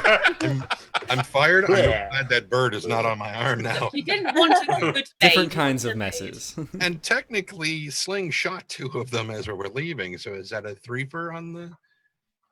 It is, but you only get 2 XP for it. Yeah. But it's the penultimate episode, so we get 100. Sure, why not? There. I say Yay! there. I agree. There you go. Essential. Cool. Bolster your crew's reputation or develop a new one, I think we've developed a very new reputation. especially with the blue coat. So that's at least one. Oh Absolutely. shit! You're gonna come after us. We are gonna not. We gonna are burn going down our to own torch you and our place to keep. Yeah. Mm-hmm. He would have stayed with us, we'll burn And our express the goals, drives, inner conflict, or essential nature. It we seems all like did. 2. There was so much going on. You definitely deserve to. All right, cool. We leveled up again. I don't We think we even leveled. counted the last one. own. No, we still Well, need to you do guys that. need to figure all that out, because you've got 2 upgrades now that's hanging in the balance, right? Yeah, we also don't have a lair anymore. Do we Right, need and to know we're so- destroying the city? So Do Right, we so have the circumstances of that event, I think, again, count as a score in some way, shape, or form. Mm-hmm. But we'll talk about this next week as a resolution. But I think that there's going to be a lot of heat for you guys coming from that. Yeah. I don't think. I think No, it's a really? small, I think it's a small score in respect to coinage. I think it's a large score in respect to heat, because there were dead bodies plus a lot of other things going on. Yeah. And fire! Okay. And sorry. Go ahead. I kind of want to say, in respect to the upgrades we take for crew advancement, that we take barge, so plus mobility for our lair, and say that this goat carriage is now our lair for the time being. All right, we can talk about that as a separate conversation, because that's interesting. I don't necessarily have a bad idea, or think that that's a bad idea, but let's talk about that. Okay. All right, and so with that, I'm going to turn it over to Speedy. That was amazing. Oh my god, I can't wait for the finale when we destroy everything. Probably not. When we get distracted by something else in the beginning and then spend, a the long whole time on it. But like, with amazing role playing and storytelling and everything, so it's fine. This is awesome. Let's go around and everyone can say who they are, where you come from, and what you thought of tonight's episode. We're just gonna start with the Trendane, the Hocus, the ghosty guy. The Trendane. Caster, the Trendane. Again, everybody, I am still Trendane, as I was at the beginning of the show. You can follow me on Twitter at Trendane, and you'll either find me here or over on Arvin Elron's channel on one of the days that we play D&D there. And we're working on episode 5 of Bulkheads, which is a Star Citizen machinima, but episodes 1 through 4 are up on the Bulkheads YouTube channel. But most importantly, I believe it was last night, late last night, yesterday-ish sometime, version 1.3 of Beyond Skyrim was finally released on the Skyrim Nexus, and that one is compatible with the Skyrim Special Edition. So you should be able to play it no matter what version of Skyrim you have, as long as you on PC. It will probably come to Xbox at some point, but PS4, Sony's dicks about files getting added to their console, so that it will never work on that. But we may be able to get it working on Xbox One. We'll see, but it's definitely working on PC now. So go and try it, and then get sick of my voice, because it's Could never. Yeah, Nope. yeah, you could. Yeah, you could. I promise you could. It's not that hard. I've been sick of my voice for 47 years. Nope. And you're only 46. If you know of any people, this is important. If you know of any people who are looking to hire voice actors, I am almost out of money, so fucking tell me. I mean, it is getting frighteningly close to overdraft. Fucking tell me. All right, go. MadameGandalf. Yes. I am, unlike Trendane, I am no longer MadameGandalf. After this, you will not find me on Twitter under the same name. You will not find me on Twitch under MadameGandalf. I think I've decided I'm just going to be Ari from now on. I'm just going to be her. I kind of love her. I'm just going to, that's it. I am now Ari, guys. Yeah, twitch.tv/Ari. Ari. Does that exist? Yeah, now that I'm really intrigued. Doesn't seem like it. Is there... No, it's a real account. They've got 4 followers. Well, they're about to have a lot more. They're taking my followers. I will now just be Ari, because she's so much cooler than I am. And heck, Fly Bandito has been requiring me to just be Ari all the time whenever I am streaming anyway. So I'm just gonna give into it. And yeah, thank you guys. How are you doing, Owlbare? That was a pretty good session. I like that session. It was kind of amazing. It was kind of That an was amazing awesome. episode. Tell me, Jinx Goatifer didn't deliver. That was awesome. I'm Joff. You will find me on Twitter and here on Twitch as Owlbare. That's Owl, bear as in naked, not bear as in gur. I'm going to get everyone doing it next week. Next week, everyone has to do it. Can I get It's the everybody on latest the other dance show to do it craze too? that's streaking the nation. I So what do is want it, to the point out, action? like this. Bears this. and naked, not bears and girl. Yeah. Nipples and... God, I thought you were lifting, cupping. Oh, I could. That's what I thought you were doing. That's why I've been doing that. Lifting. Okay. I did want to say that over the course of the last 9 weeks, I've jumped onto Twitch and I am streaming content, and you'll find me playing silly games and doing a lot of stuff on creative. I actually have been sharing my process, and it's really rewarding and fun, and I'm going to keep doing it. And I don't have a schedule yet, but I'm working on it. And that's all I've got. So over to you, Lulu. That's me. Hi, everyone. Man, today has been insane. I have 0 words for how insane it's been, and I cannot wait for the season finale, where we either die immediately because, hey, the blue coats now hate us, or we destroy everything. And I like option 2 better, so we're going to go with that, and it's going to work out great for all of us. In the meantime, you can find me here on Twitch as AccidentalLegend. I stream, I make maps for D&D, I do games, I have fun, and it's a great time. And you can also find me on the Twitter as no more, no less, that's more, MOOORE. Sorry, I can't even spell my own last name. What is it coming to? Back to you, Sky. Actually, I'll let VideoStoreCowboy talk for a second about him and what he's thinking about tonight. Should I pose my question before you go? I think you should pose your question. My question is this: Muscles, you said that he was so emaciated that he couldn't lift his own weight, but could he see?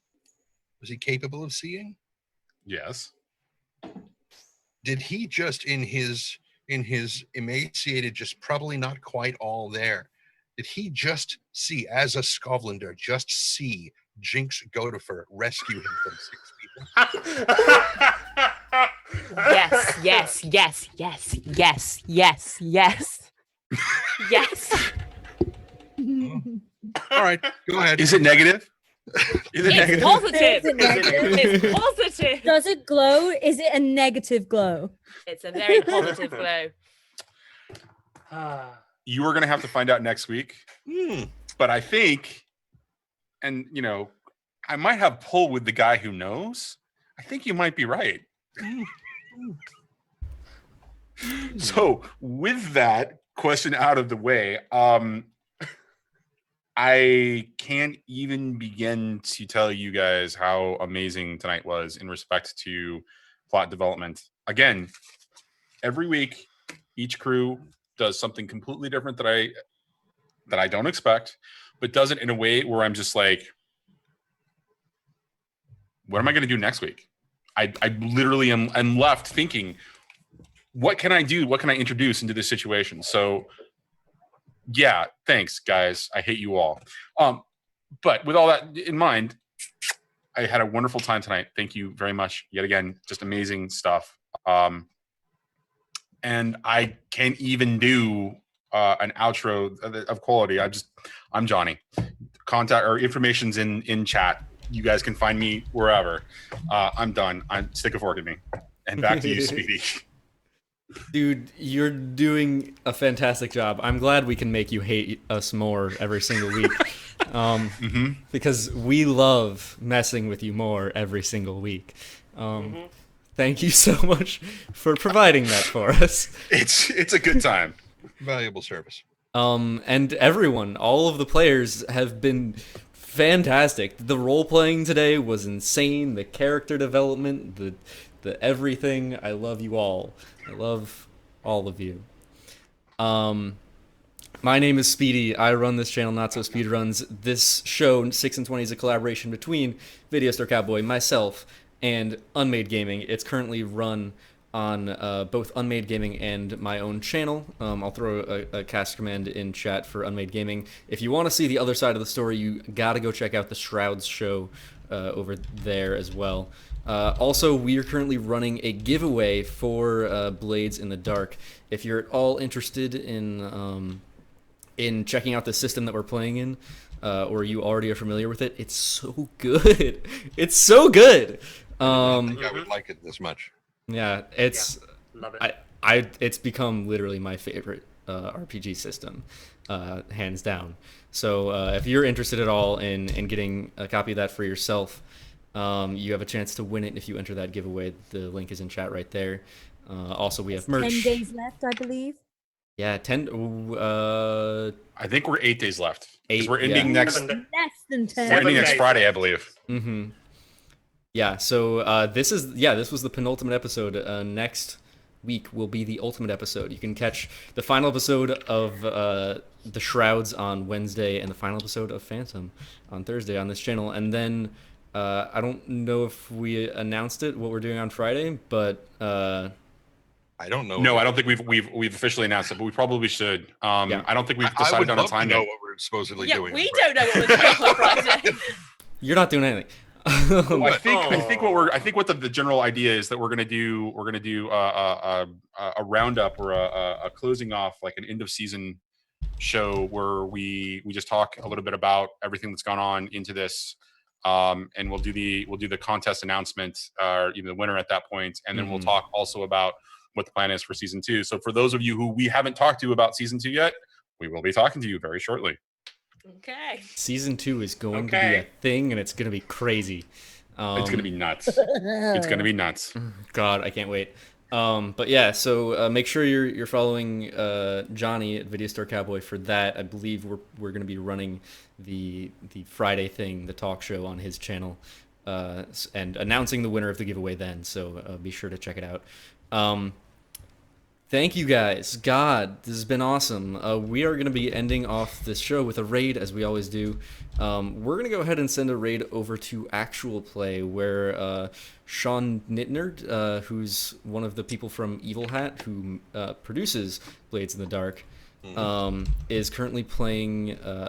what is it they're playing? Scum and Villainy. It's Scum and a Villainy. Blades in the Dark hack that's space opera based, which eventually I want to run too. But you guys take up too much of my time for playing this game. Oh, welcome. Yeah, so yeah. go ahead and copy paste Not So Speed Raid. We're gonna go over to his channel. We're gonna spam it a little bit, show him some love. All the love and support from the 6 and 20 crew, thanking him for making such an awesome game, or just producing such an awesome game. John Harper is the creator, but for helping make this show a reality. Go show him some love with that Not So Speed Raid. Thank you guys so much for coming out here and watching. This has been so great as always. Make sure you stop by next week for the finale. And as always, don't forget to take it slow. Bye!